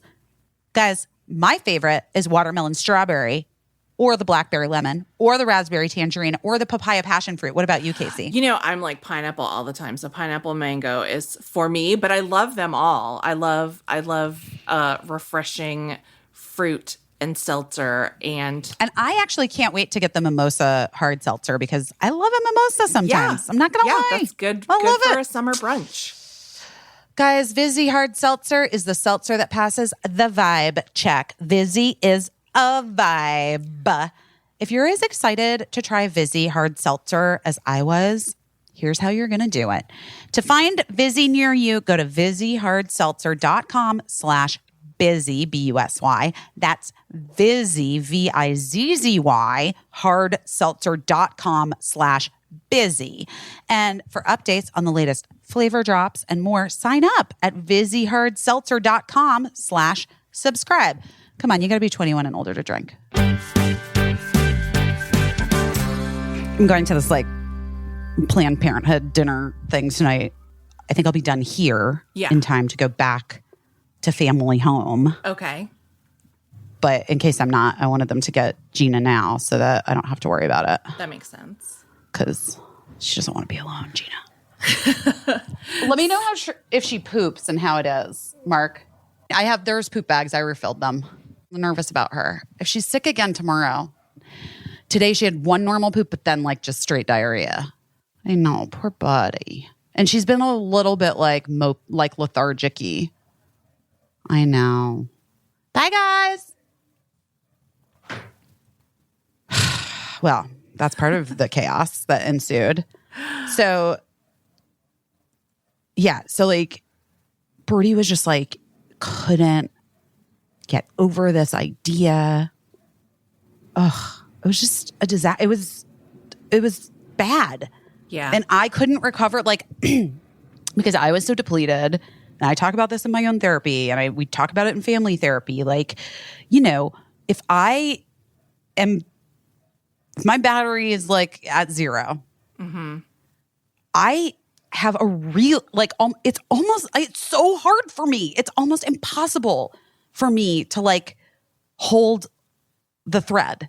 Yes. And continue to try to be a good parent. And that night, I couldn't even say I'm so sorry. I know that I could, honestly, I can hear how that would have sounded maybe I was being sneaky and planning something. I was just what are you attacking? I was just I just went so hard in a way that was really not great. Right. It wasn't great. It was, right. I felt, anyway, then air conditioning was out. And then Birdie had a friend over and they had like kind of like a full day of activities the next day. And then that day, Cricket was in a mood. Maybe everyone's just PMSing kind of. Like even Cricket who doesn't have her period yet. But like maybe it's, I don't know. But anyway, Cricket was like in a mood and was being really rude to me. And then I was trying to like, I don't know, just like felt, it was just hard. It was just hard and the air conditioning was out. And Cricket like wouldn't do anything with me. I mean, it was just so, that was when I wanted to talk to you. And then the minute you called, like Cricket was playing Uno with me finally after like the whole day of me being like, let's do this, let's do this, let's do this. And like, just like that. No. So I didn't pick up the phone, guys. Cause I texted Caissie real fast. Like, I'm going to have to call you back. Finally, Uno. Finally playing a game of Uno. Anyway, and then that evening night, we picked up the fans from Michelle. I dropped Birdie's friend off, but even that was like a whole thing because Birdie got real bratty to me in the car in front of their friend. Like, I don't know if it's like showing off, like why teenagers do that. Yeah. I hate it. Yeah. Yeah. It's not a good feeling. It's not fun to watch. And it's especially not fun to be the subject of. But you know what's the most interesting part about it? I wish that kids knew that it's awkward for the person that they're doing it for and makes that person feel weird. And maybe the friend hates it. Yeah. So there's like, no point. Nobody's ever like, you're such a bitch to your mom. It's amazing. No, they hate it. But I remember having friends do that and I would feel awkward and, but I never said anything probably one way or another to any of them except for Matt. When we were dating, I was like, you're kind of tough on your mom. It is not pleasant to be around. Interesting. Did he course correct? Yes. Huh. Good. I'm glad he did. Well, anyway, I was already feeling put upon by, yes. Yeah. And so then we got back to the house. And as soon as we got back to family home, Birdie started freaking out about the cats being, because obviously like it's a house that's many floors. Yeah. It was hottest on the top floor, which was where He Birdie rises. Yeah, Birdie and Mark's bedrooms are on the top floor. Okay. And the cats are up there.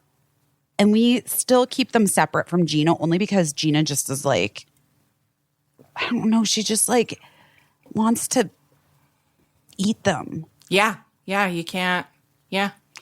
And I've done the thing, she's her on the leash, and I don't know, she gets really like primal. Yeah. It's I'm sure everybody has like a big plan of how to, but sometimes like, well, my dogs, like their brains are broken. They're just, they want to kill. I think if we had the time and the energy to integrate them all together, we could. However, as you can tell, there's a lot going on. Maybe, but sometimes I have my doubts when people are like, all you have to do is this and this. And then after like 6 months and, Right. I have my doubts. I think that, sometimes a dog just wants to eat a cat. Gina just like really is interested in what they would taste like, I think. Yeah. But so anyway, so we keep them separated and there's like a little gate up there to keep Gina out.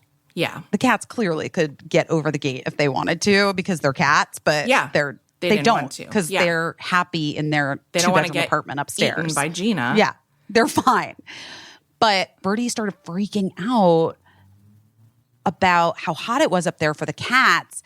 And then, I don't know, kind of the points that they were making, I was like, it is so much cooler all the way downstairs, but it's the only way to the backyard. And how am I going to take Gina out? And Birdie was just freaking out and was like, you wouldn't leave a cat in a car that hot. And I was like, oh, that is a good point. Shoot. Then I started to kind of panic about Like, oh God, they've been up there all day. Do they have water? Like, what's happening? I don't even, like, Birdie really takes care of the cats. They're really their responsibility. Right. So, like, I didn't know. I kind of hadn't even been thinking about them all day. Do you know what I mean? Like, I was like, anyway, so then I was like feeling guilty that I wasn't even aware that the cats might be in peril. And then I was just like, well, just let me think about what we should do because I'm worried about Gina. And then the next thing I know, Birdie's like banging down the stairs, like scraping all the freshly painted stairs with the gate. And like, I was like, bah! And was like, I'm just doing it. I was like, oh my God, are they, and then I was like, you know what? I'm going to take the dog on a walk and you move the cats. And then like, that's how it'll be. I took Gina on a walk and I got wine. And some might say that isn't the best move, but honestly, in that moment, I needed a chill vibe. I needed to just have a glass of rosé and chill the fuck out. Sure. I came back. Cats were downstairs. I was like, Birdie, you have everything? And Birdie's like, yes. But then Gina like got the scent. Right. And was freaking out. And then like was running all the way upstairs where the cats normally were. To investigate. And like freaking out and then running all the way downstairs. So then Gina was just like panting and crazy and like was like acting so insane. And I didn't know what to do. And I was like trying to get her to calm down, but like it was so hot in the bedroom. And like, anyway, Cricket was sleeping in my bed with me and we had like the fans going. And I think the fans freaked Gina out. Like they were too big and scary. And then Birdie kept texting me like, get Gina. She's barking at the gate downstairs. I was like, oh my God. Because Birdie had decided to sleep like basically like in the TV room all the way downstairs because it's like the coolest place. Yeah. With the cats. Right. I don't know if I'm explaining this, but the chaos of this situation. It was chaos. Yeah. And meanwhile, though, I will say the sound of those fans, Cricket fell right asleep and just just passed out and was like done, like just asleep. Anyway, so it's such a metaphor, like that, like, just block out all the sounds of the chaos and just went to sleep. Yeah. That's who Cricket has had to be a lot in her life. Yeah. Anyway, so then I think I fell asleep at some point and then woke up to the sound of Gina throwing up. Not a cat. No. Thank God. Because to hear Gina throwing up in the middle of the night, I would have been sure that you were about to see a cat skeleton. Ew, I didn't even think about that. But no, it was disgusting though. And it smelled. It was like so weird. Oh no. And so I cleaned it up and I was so mad. And I took Gina downstairs to go. I like put Gina on the leash and took Gina downstairs to go out back to like go to the bathroom because I didn't know what was going on with the dog. But as I like came down the stairs, I heard Birdie awake doing something. And I'm like, what, hello? And Birdie's like, ugh, I forgot the litter box. The cat's peed all over the sofa. And I was like, oh my God. Nah. And I was like, Birdie, I knew this was a bad idea. Then I just, again, parent fail with Birdie. Like, they're not my sister. I'm not a teenager. I have to be a better mother. I am just like sometimes so bad at it. I can't. I just feel like such shit about it, And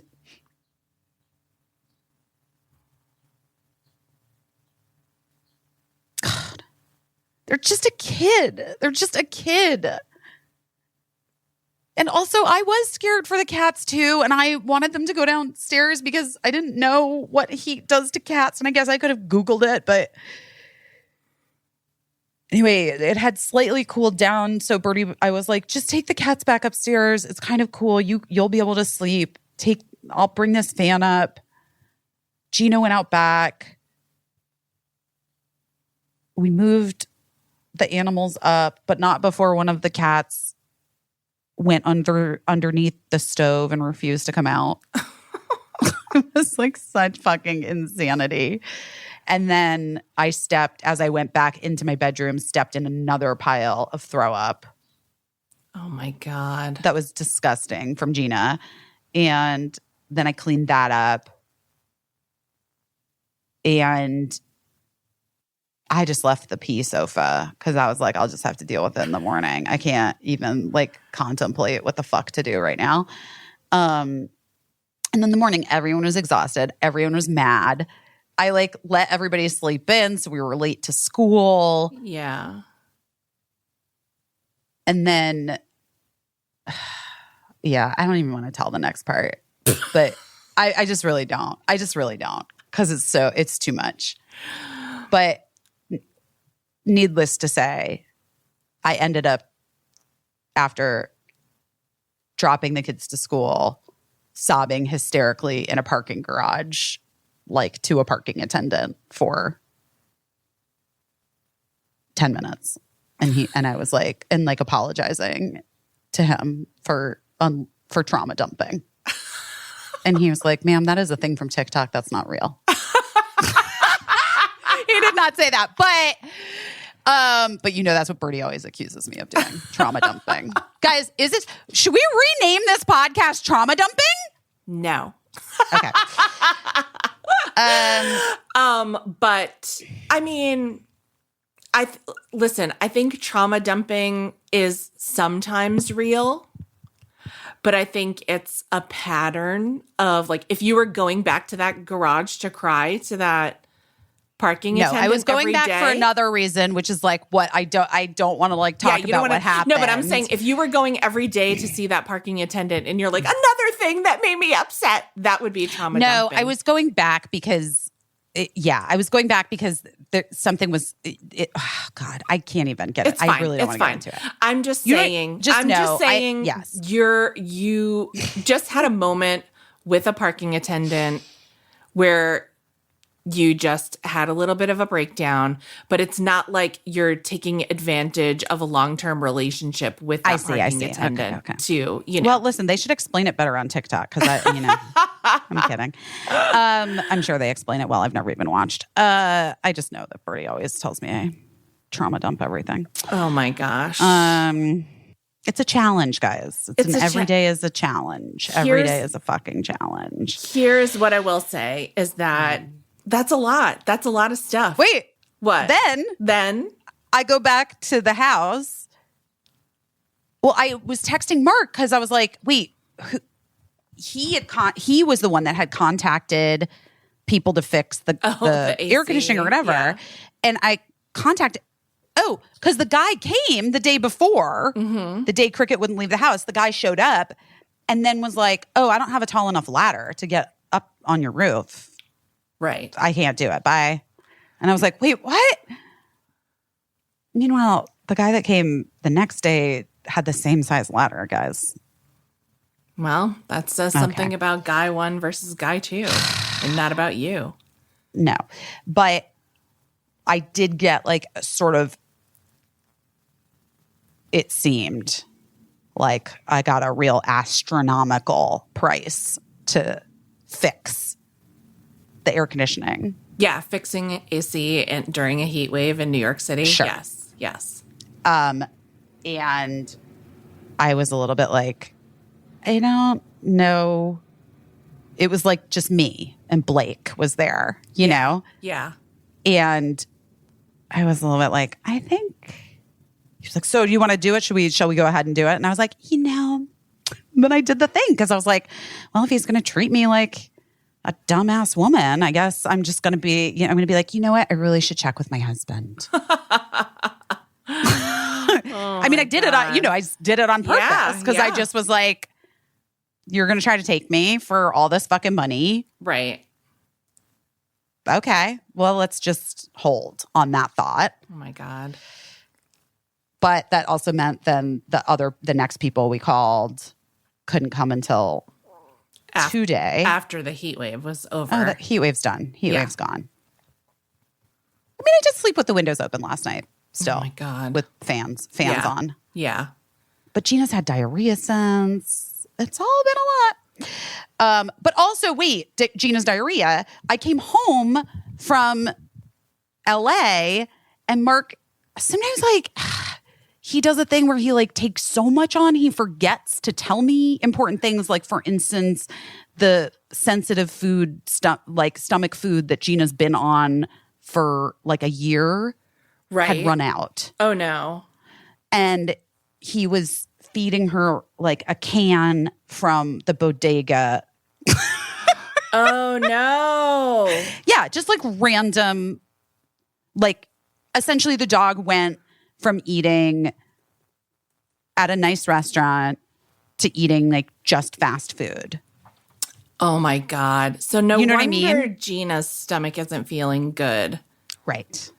Because she just has like a sensitive stomach to begin with. We know this. And anytime I've ever, she has a really she always has since she was a puppy. So plus it was like very chaotic and really hot. And she was running up and down the stairs trying to like eat the cats. Like it was a perfect storm for Gina to have, also she's my daughter. She's got to have a gastrointestinal issue. Yeah, of course, genetically. Obviously. Wait, I meant to send this to you earlier in the week because I thought it would make you laugh, but you just reminded me of it. Dina on our Facebook group said this week, I think I listened to too much podcast in the car because my 10-year-old just asked me how Busy's diarrhea was. No. Just so you know, there are 10-year-olds out there wondering how your diarrhea is. I mean, it's not been great, but it's okay. It's okay. That was specific to the episode. Yeah. Too. That one, the episode where I was sick. Now Gina's got it. I don't know. But, well, it's from the food. I think that, she gets so, which is why I didn't call the doctor, the vet yet, because I a little bit felt like, she needs they should feed her a little rice. A little white rice. I'm not a vet or a doctor. I've just been, I actually got her nice food. Yeah. That's like chicken and rice. Yeah. Okay. That should help. But also maybe just rice. Yeah. Just a little rice just to stop the pooping. Yeah. I didn't have it in me to make rice. Oh, it was so hot. I couldn't. You order Chinese food and you give them the rice from the. Fair enough. Well, you know what I do have here though at Casa Gizmet? What? Did you ever watch David Chang's hack for saving rice from restaurants? Oh no, I don't know. Because oftentimes you get just too much. Rice so much rice, unlimited. So you can. Actually, my friend Simran, shout outs to Sim. Hi, Sam. Our friend Sim was the one who told me, and then I watched David Chang's hack too. You put it in saran wrap in little serving sizes. Oh, okay. And then you sort of fold it up. You just roll it up in the saran wrap. Like a little sandwich or whatever. Yeah. And then you put it in the freezer. And then when you need it, you have a little single serving of rice. That's nice. Very Smart. easy to defrost. That's smart. I actually have that here. I should just bring it back to family home. And let Gina have a little rice. See how she does with it. I'm sorry that you had such a chaotic 48 hours. Oh, but the guy came today while I was here doing this thing, and it totally was fixed, and it was NBD, not a big deal, and not $1 million, and not $6,000. Oh my God! Yeah, It's insane that. Well, now the heat wave's over, so I'm sorry that it was so chaotic, but as you said, nothing to do with the big news of. Well, it's not news to us. Of your life. Yeah, I mean, but still. But I think reaching a point where you're ready to talk about it is a big deal and probably has some type of energetic effect on your life. Who knows? For good and probably. for, yeah. Yeah, probably. Probably. It just feels like you're about to jump off a diving board, probably. But now you already have, so. I don't feel like I was. I didn't. You didn't feel like that? No? No. No. I don't like diving boards, though. Just on a side note. Why? It's scary. I don't like jumping off diving boards. Even just like a little regular one? Oh no, I liked little. We had a little regular one growing up because Arizona 80s. Yeah, they're like outlawed now. You can't have them. You can't have diving boards now? You can't get them new. Like if you buy a house that has a pool with a diving board, it was like put in a long time ago. Like people won't put them in anymore because I think they're like death traps. Yeah. I mean, well, that makes sense. Does it? I mean, I'm sure a lot of people they're putting a pool in. Yeah, that's true. But I'm sure a lot of people injure themselves. But I mean, listen,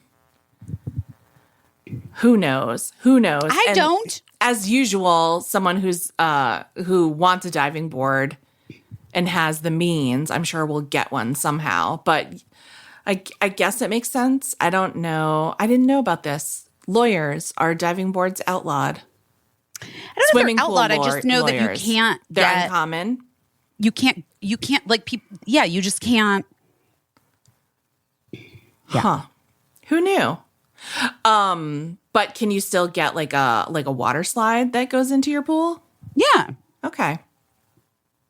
But like the diving boards of the pools of our childhood. Yeah. No more. Backyard pools of our childhood. Yeah. It's like impossible to get them. Huh. Interesting.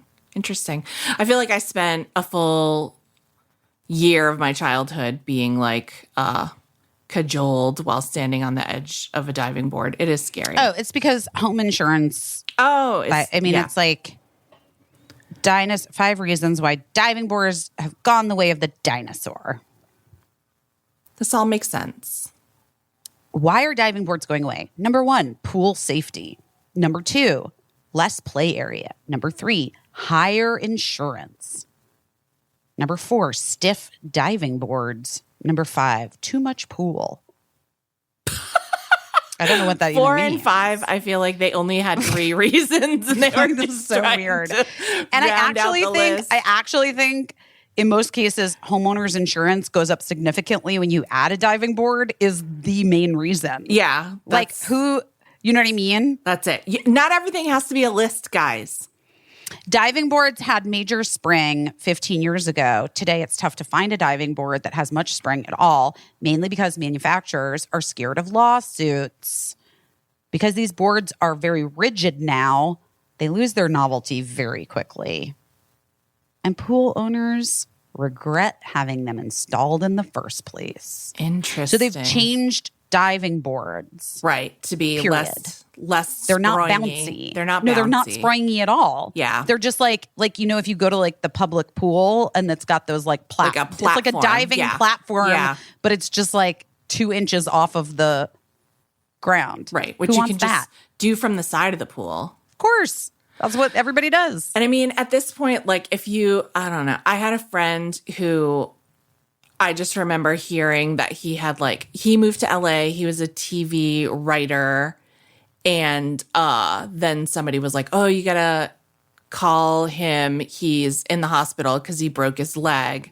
And it was from jumping from the roof of his new LA home onto a trampoline, trying to get into the pool, but didn't make it all the way into the pool and broke his leg. I told you that Spike Jones jumped off the roof of my house. Oh, my God. In Los Angeles into our swimming pool in Los Angeles. A lot of guys doing that. When we first moved into it and Birdie was just born. Whoa. And he and Michelle were like going out for a minute and they came over to visit. And then Michelle and I were like literally sitting in the living room with the baby and Mark and Spike were like walking around the house or whatever. And then we just saw Spike like pass the window into the pool. Oh my God. Did you scream? Yeah. I mean, no, I was holding a newborn. Yeah, you didn't want to scream. But I just was like, what just happened? So you can see why we've gotten to the nut. We've gotten to the why there are no more diving why boards. there all these rules have to be made is because like but too much pool, the one that you said was stupid, is actually makes a lot of sense. Okay, go ahead. In order to have a diving pool the right way, it needs to be at least 38 to 39 feet long because the slope in the middle of the pool needs to be far enough away from the board itself so someone wouldn't dive into the part of the pool and be injured. That makes a very long pool. Right. Most people right. don't want it. To give you an example, of the 600 plus pools our company has installed, I guess I'm just on some company's website, roughly 75% have been 35 feet or less. Right. This is especially applicable to subdivisions where backyards simply don't accommodate such large sizes. We've all learned something today, guys. We've all learned something about pools. And I'm sorry that I said not everything has to be a list. I guess in that case, on that pool company's website, it did. We did need all I wanted 5 these reasons. answers, and they gave them to me. I think the big answer is that like certain people who Are idiots. are men are determined to injure idiots. themselves with Are idiots. swimming pools and diving boards. And so we idiots. just, the fun's over, everyone. We can't have roofs. We can't have diving boards. We can't have shit. Because men are idiots. And, you know, I mean, what that says it all. That doesn't need to be a list in the case of where did diving boards go. You shouldn't name the episode that, though, because then people are going to think I'm talking about Mark. Men are idiots. Well, what are you doing your best at this week? I mean, I know you've like survived, kept everyone alive in your hot house. I don't know. You go first, and then I'll think about it for 1 second. I mean, to be honest, like my birthday is this week and it is a big one. I'm turning 50. I don't like it at all. I do not like it. And it's not because of like, I wish that I were younger. That's not the case. It's just that like being 50 is truly middle-aged. Like if you're lucky, you'll live to be 100. And, you know, and it just sucks to be 50. It sucks to feel halfway there because I don't feel halfway there, you know? Yeah. So I'm just like doing my best to be like, well, I talked to your friend, Jenny Mullen. I just like messaged her to say that I really liked her book and we shared the same birthday. So every time we talk, it's about how we're birthday twins. Also, our friend John Ross Bowie has the same birthday as Jenny and me. And so she was saying like, I don't know, she said like, we're going to be the same age or whatever. And I was like, no, girl, I'm going to be 50. And I really just hate it. And it's the kind of thing where I am trying to do some like weird 1960s, like not lie about my age, but not acknowledge it. But like, there's no point in doing that. But I hate my birthday period, but I hate this one the worst so far. I mean, I haven't had it yet, but I hate that it's coming. And so I'm just doing my best to try to be chill about it. Okay. But also, is there like what are your plans? Do you have a plan? It's this weekend. Isn't it on the weekend? When does it fall? It's on, Wait, I was just looking Monday. It's on Monday. Oh, it's Memorial. It's actually it's Memorial Day. Memorial Day. Which is contributes to why I don't love my birthday because it was always like a thing where, you know. Memorial Day is not always the same date, though, right? It's not always the same date, but like it's always the same around weekend there. that is around. Yeah. So if you were going to do anything on your birthday, it would fall there. but I never. But so what are you going to do? I don't know. I don't really have any plans. It's weird because everyone's like getting sick again. So, and I did have like a really nice gathering for my birthday last year when we were in like I remember a COVID dip. But even I at couldn't that, be there. I know you couldn't be there because you were there. But even at that, like people were still so nervous and it was so, I don't think it was really fun. And like our friend Io came and then our friend Heather Matarazzo was there, which was really nice. But it was so funny because she was like, I should go, but I've had too much to drink. So I want to like get my, I want to like chill out a little bit. And she was like, kept saying, I'm not leaving until that guy leaves. And then she was pointing to Lincoln and he was like, I live here. I'm a teenager. You're going to be here a long time, ma'am. But yeah. So anyway, I don't really have plans. I don't know. I'm just trying to like be relaxed about it. And I was thinking about it actually when you were talking about Birdie. It's like a weird theme that I'm going to have a hard time articulating, but like between talking about my parents' divorce and like waiting for things to happen that weren't going to happen or that and Birdie thinking that maybe you had planned something for them that wasn't going to happen, and my own like hatred of my birthday is like just in the past few years, I finally realized like how much I really like, for the most part, don't love surprises. Oh, yeah. And so I generally don't surprise. I try not to surprise other people unless I'm 1,000,000% sure it's a good surprise for them and that they're going to be able to handle it. But also, like, I will really always tend to tell someone, like, I know this might seem like a situation where something exciting is about to happen, but it's not. Like, just so you know. So, like, just. By the way, I swear to God, Mark and I had this like, post-mortem about the Birdie thing. And he was like, maybe we just have to say to Birdie, like, just so you know, we're going to see Harry Styles, but you're not going to meet Harry Styles. Right. But like we will. I mean, one thing I will say that we've always been honest with our kids about lots of stuff, but like, I do think that like, if we said like, this is the truth. Right. They would believe us because we've never tricked them. Right. Yeah.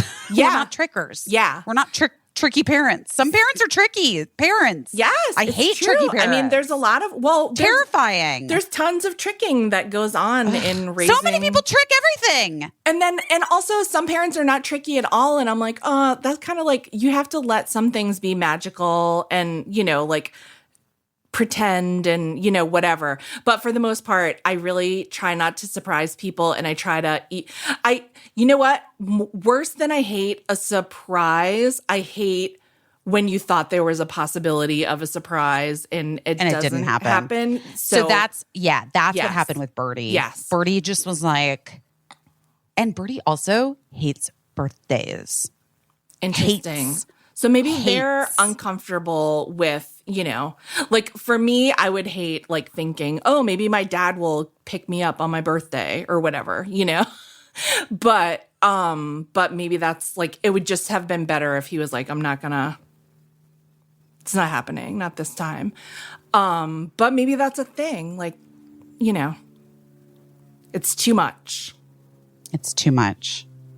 It all does feel like too much. Yeah. I wish you had something like fun, like an idea of something fun that you wanted to do so that you could just like look forward to it genuinely. And then, I don't know. I'm not a person that's like, I really like birthdays. I really like celebrating. You do. Yeah, you're good at celebrating them. Well, I don't know. It's just all a fucking miracle. Do you know what I mean? Yeah. Like that we're even here. That we get another year healthy, that we are relatively healthy, that like we get to see our kids as they age. just so many people are just not that lucky. You know what I mean?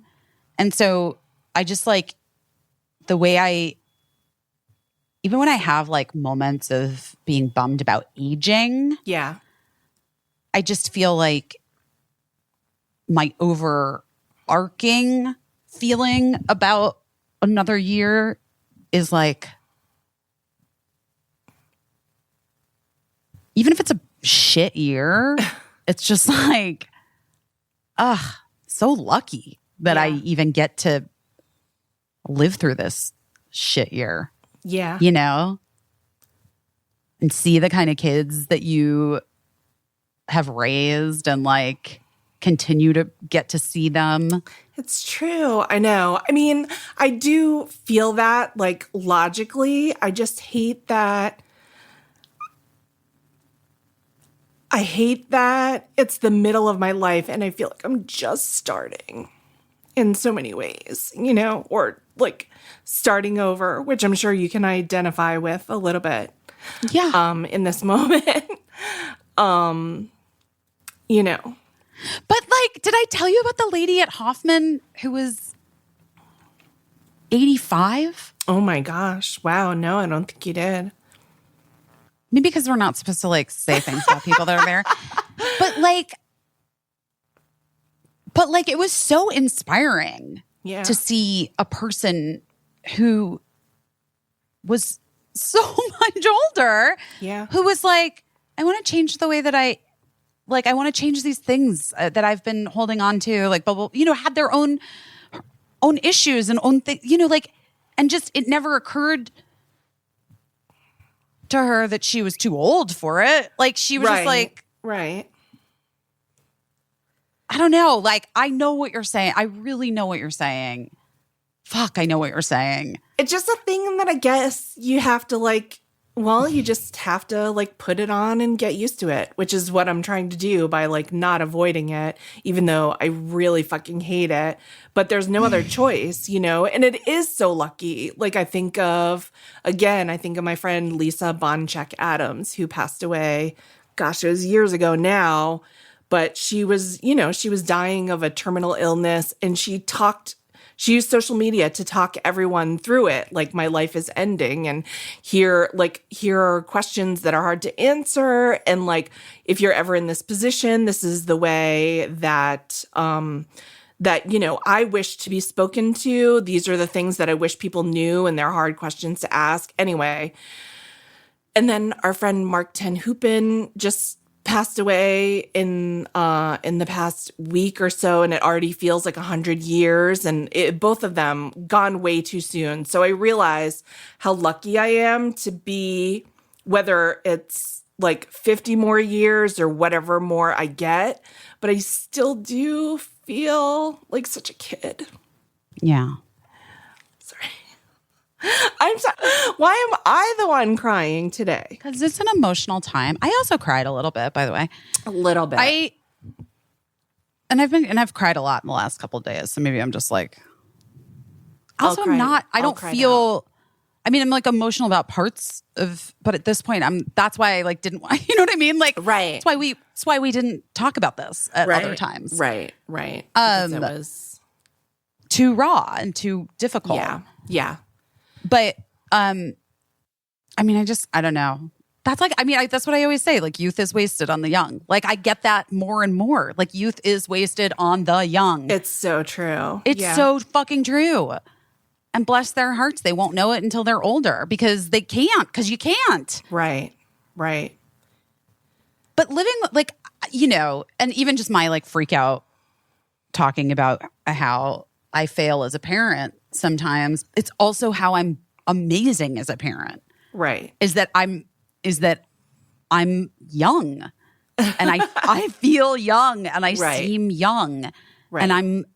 And I am willing to like play and like do weird things. Right. But then also sometimes I fight like I'm a teenager with my child, which is not appropriate. And I know that from therapy, guys. Yes.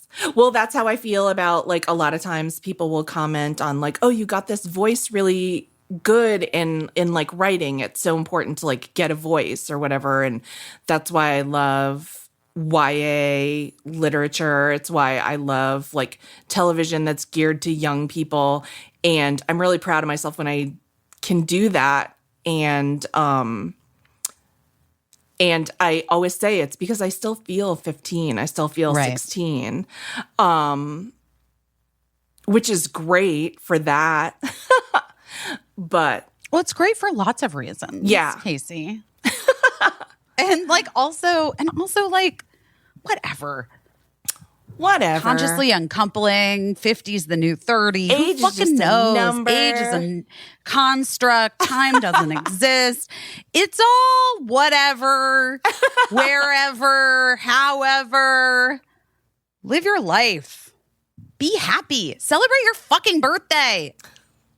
Well, I'll let you know what I do on Monday. That's the worst day to have a Well, it's a holiday. It is. A somber holiday.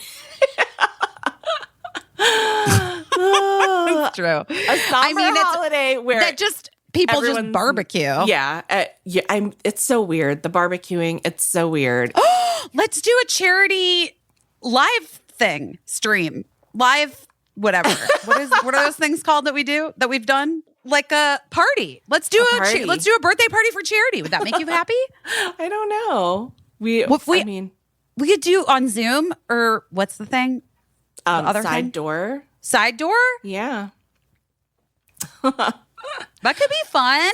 Remember how fun your Zoom birthday was that one year? That was really fun. And you organized that. And that was also really nice. The first year of the pandemic. That was super fun. That was super fun. And we could do a Prince themed side door party. We could see if we could get like any of the like Prince cover bands to play a song. Oh my gosh. And we could raise money for something great. I mean, I'm just trying to like run into Wendy Melvoin on the streets of Los Angeles all these years. It's really the real reason I moved here to do your show. Yes. You don't know who Wendy is? The water warm enough? Yes, Lisa. Okay. Wendy and Lisa. I haven't deep dived enough. The ladies from Prince's band, The Revolution, Wendy and Lisa. They're very famous ladies. Right, yeah. And you've probably met Wendy Melvoin a million times. Oh, I don't know. I bet you've been at parties where she's played music. I bet everyone. Oh, I was once. Yeah, I was at a party once where she played. Of course. Huh. Yeah. Yes, I was. I remember. That's so funny. Now that you say that, I really do remember that. But anyway, yeah. So I don't know why I got on a topic of saying that I love Wendy Melvoin. Meredith Salinger tells me all the time that she and Patton Oswalt are friends with Wendy Melvoin just to make me like go crazy and make my heart rude. That feels rude. I'm sorry. That doesn't feel like a nice thing to do. Make my heart pound. If it's not under the heading of like, oh, I'm really good friends with Wendy Melvoin, why don't you come over for dinner and we will invite her? Well, it's not possible. I'm sure she would, but it's just not possible at this time. Why? Which is because it's like COVID times. What if I gave COVID to Wendy Melvoin? I see. I can't be responsible for that. But I do. No. I don't know why I got on the topic of why I love her so much, but she really is a hero to me, and she is on Instagram, and I follow her on Instagram, and she feeds a squirrel in her yard. And one time we had a chit chat about like squirrels, and it was like the highlight of my life. Anyway. So you guys are basically friends. Yeah, we're basically, well, here's what I'll say. That happened and it was good and it wasn't on my birthday, but it is still a gift and it was still like a pleasant surprise. So, But did your mom set up a secret meeting with Harry Styles? No. Did she just woke up at 4 a.m, flew 6 hours, drove 6 fucking hours that day? Yeah, there wasn't a lot of that. But did Bird at least say thank you?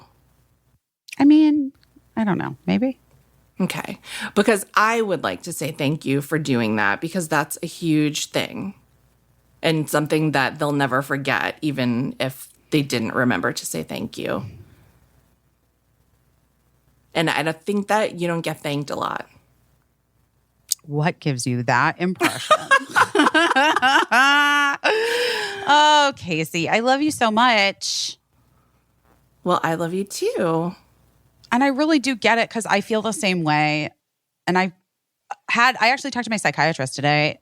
And he's like, oh, your birthday is coming up. And I was like, I know. Feels unfair though. And he's like, what do you mean? And I was like, I don't know.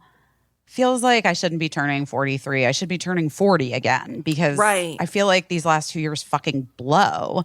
And we should just like be able to get rid of them and start over at that age. Yes. And he was like, I mean, okay, you can do whatever you want, you know? I was like, all right, that's a good point.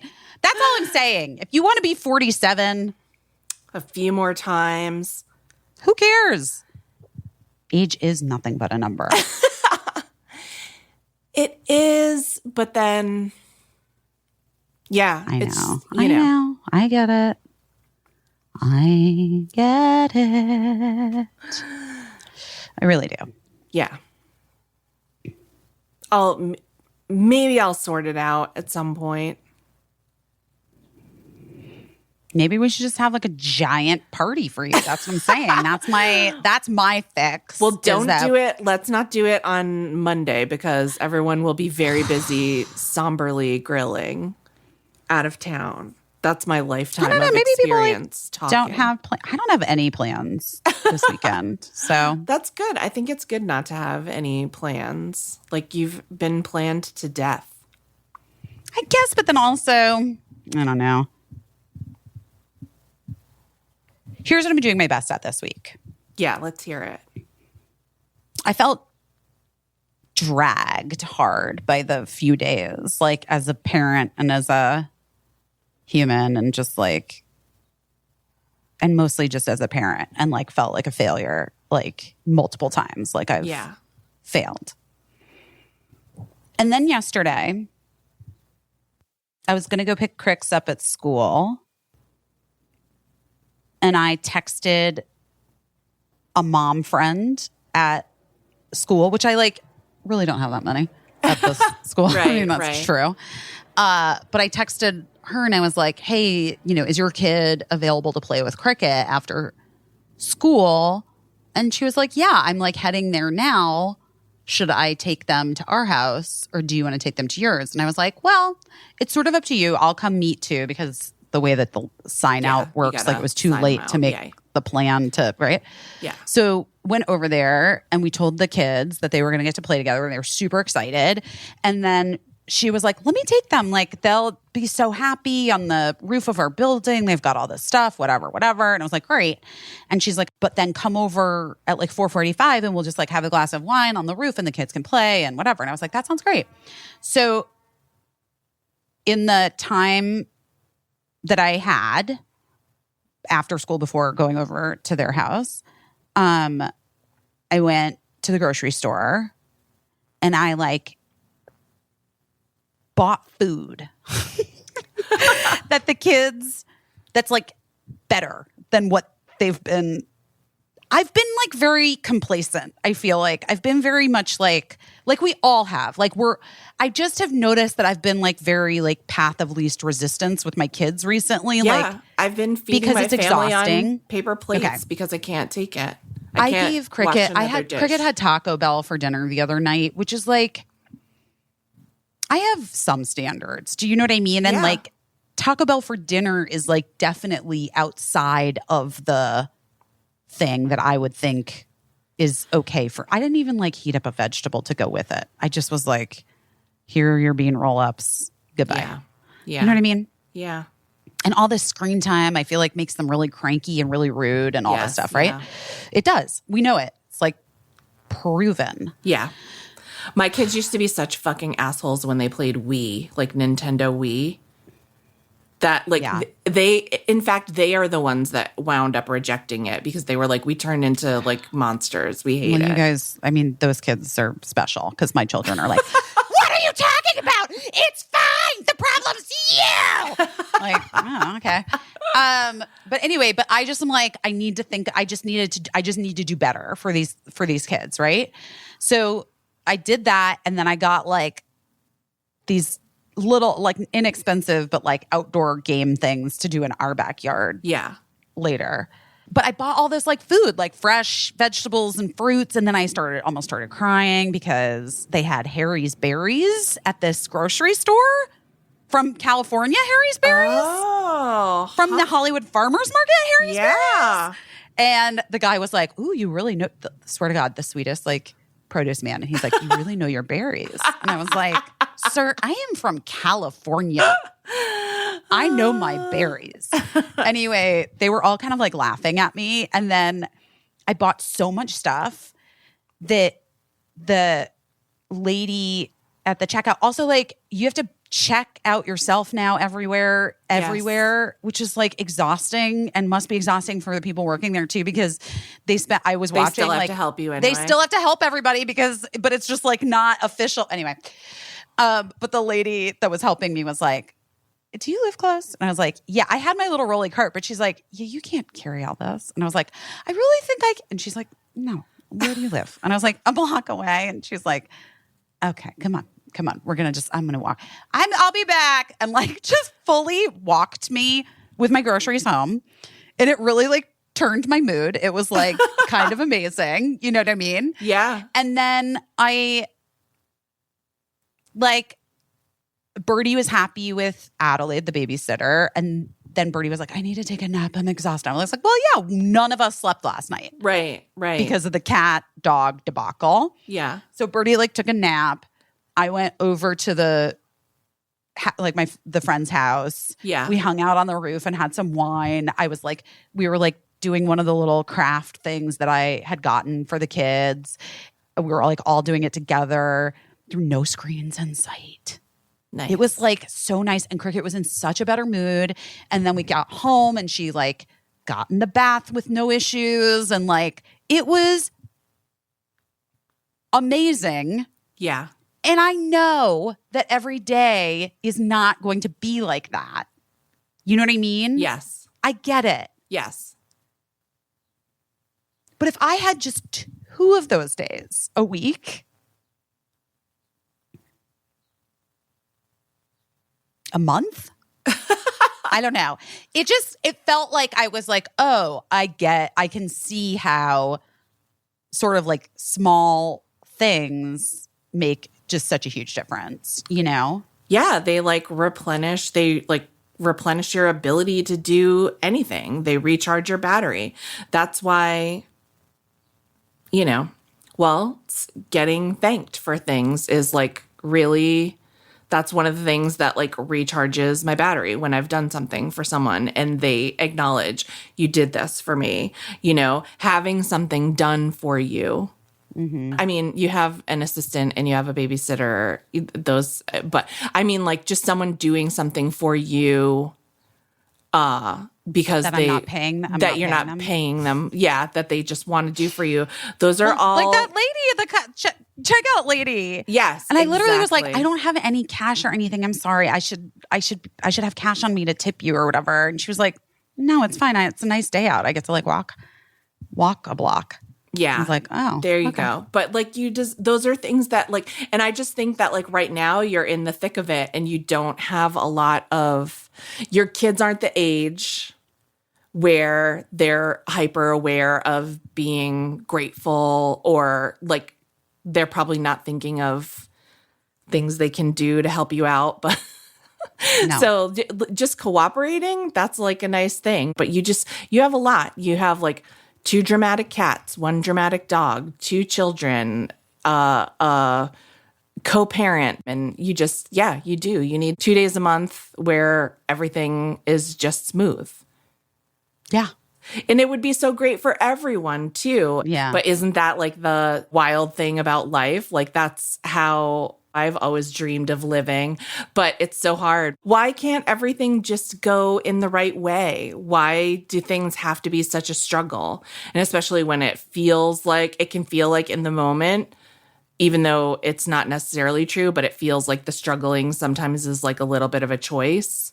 Yeah. You know? Yeah. And Yeah. that's how it is with kids that age. And that's why you get those moments where you feel like you've failed as a parent because you're just like, why couldn't this kid just make another choice? Like to do it the easy way this time. And, you know, you lose your shit a little bit, but you're still a parent for like the rest of your life. You can't have failed at something that's still ongoing. So, you know. Well, that's true, I guess. I mean, I do believe that. That's a good point.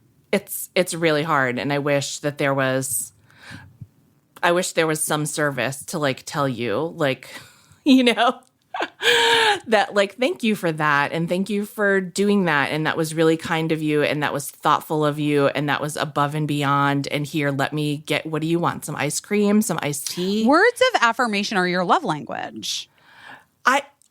My love language is all the love languages. Like I love an act of service. I love a words of affirmation. I really just want gifts. I love gifts, depending. Not always. I got sometimes. so excited when I saw that Prince thing.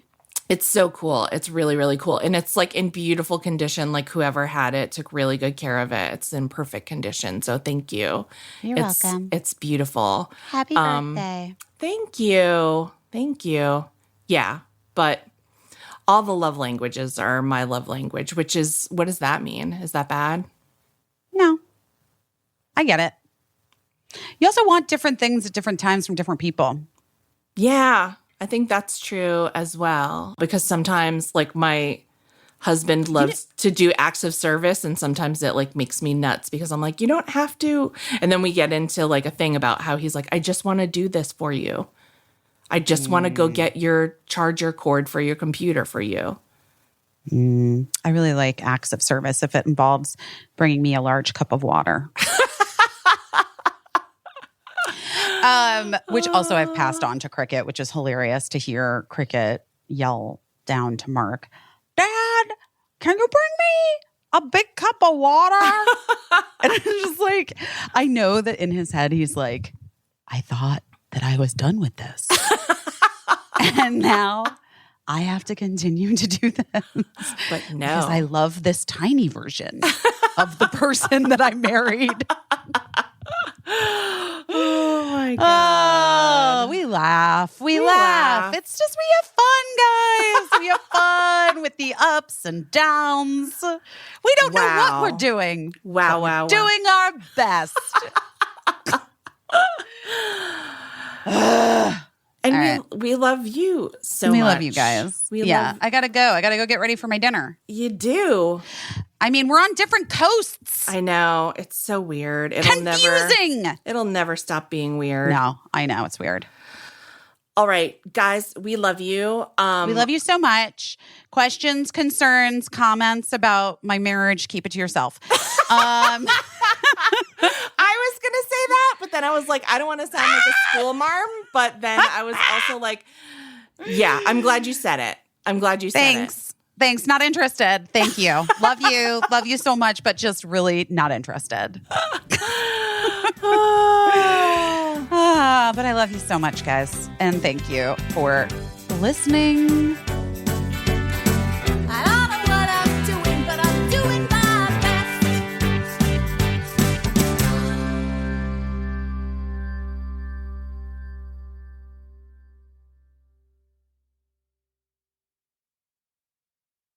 Oh, no.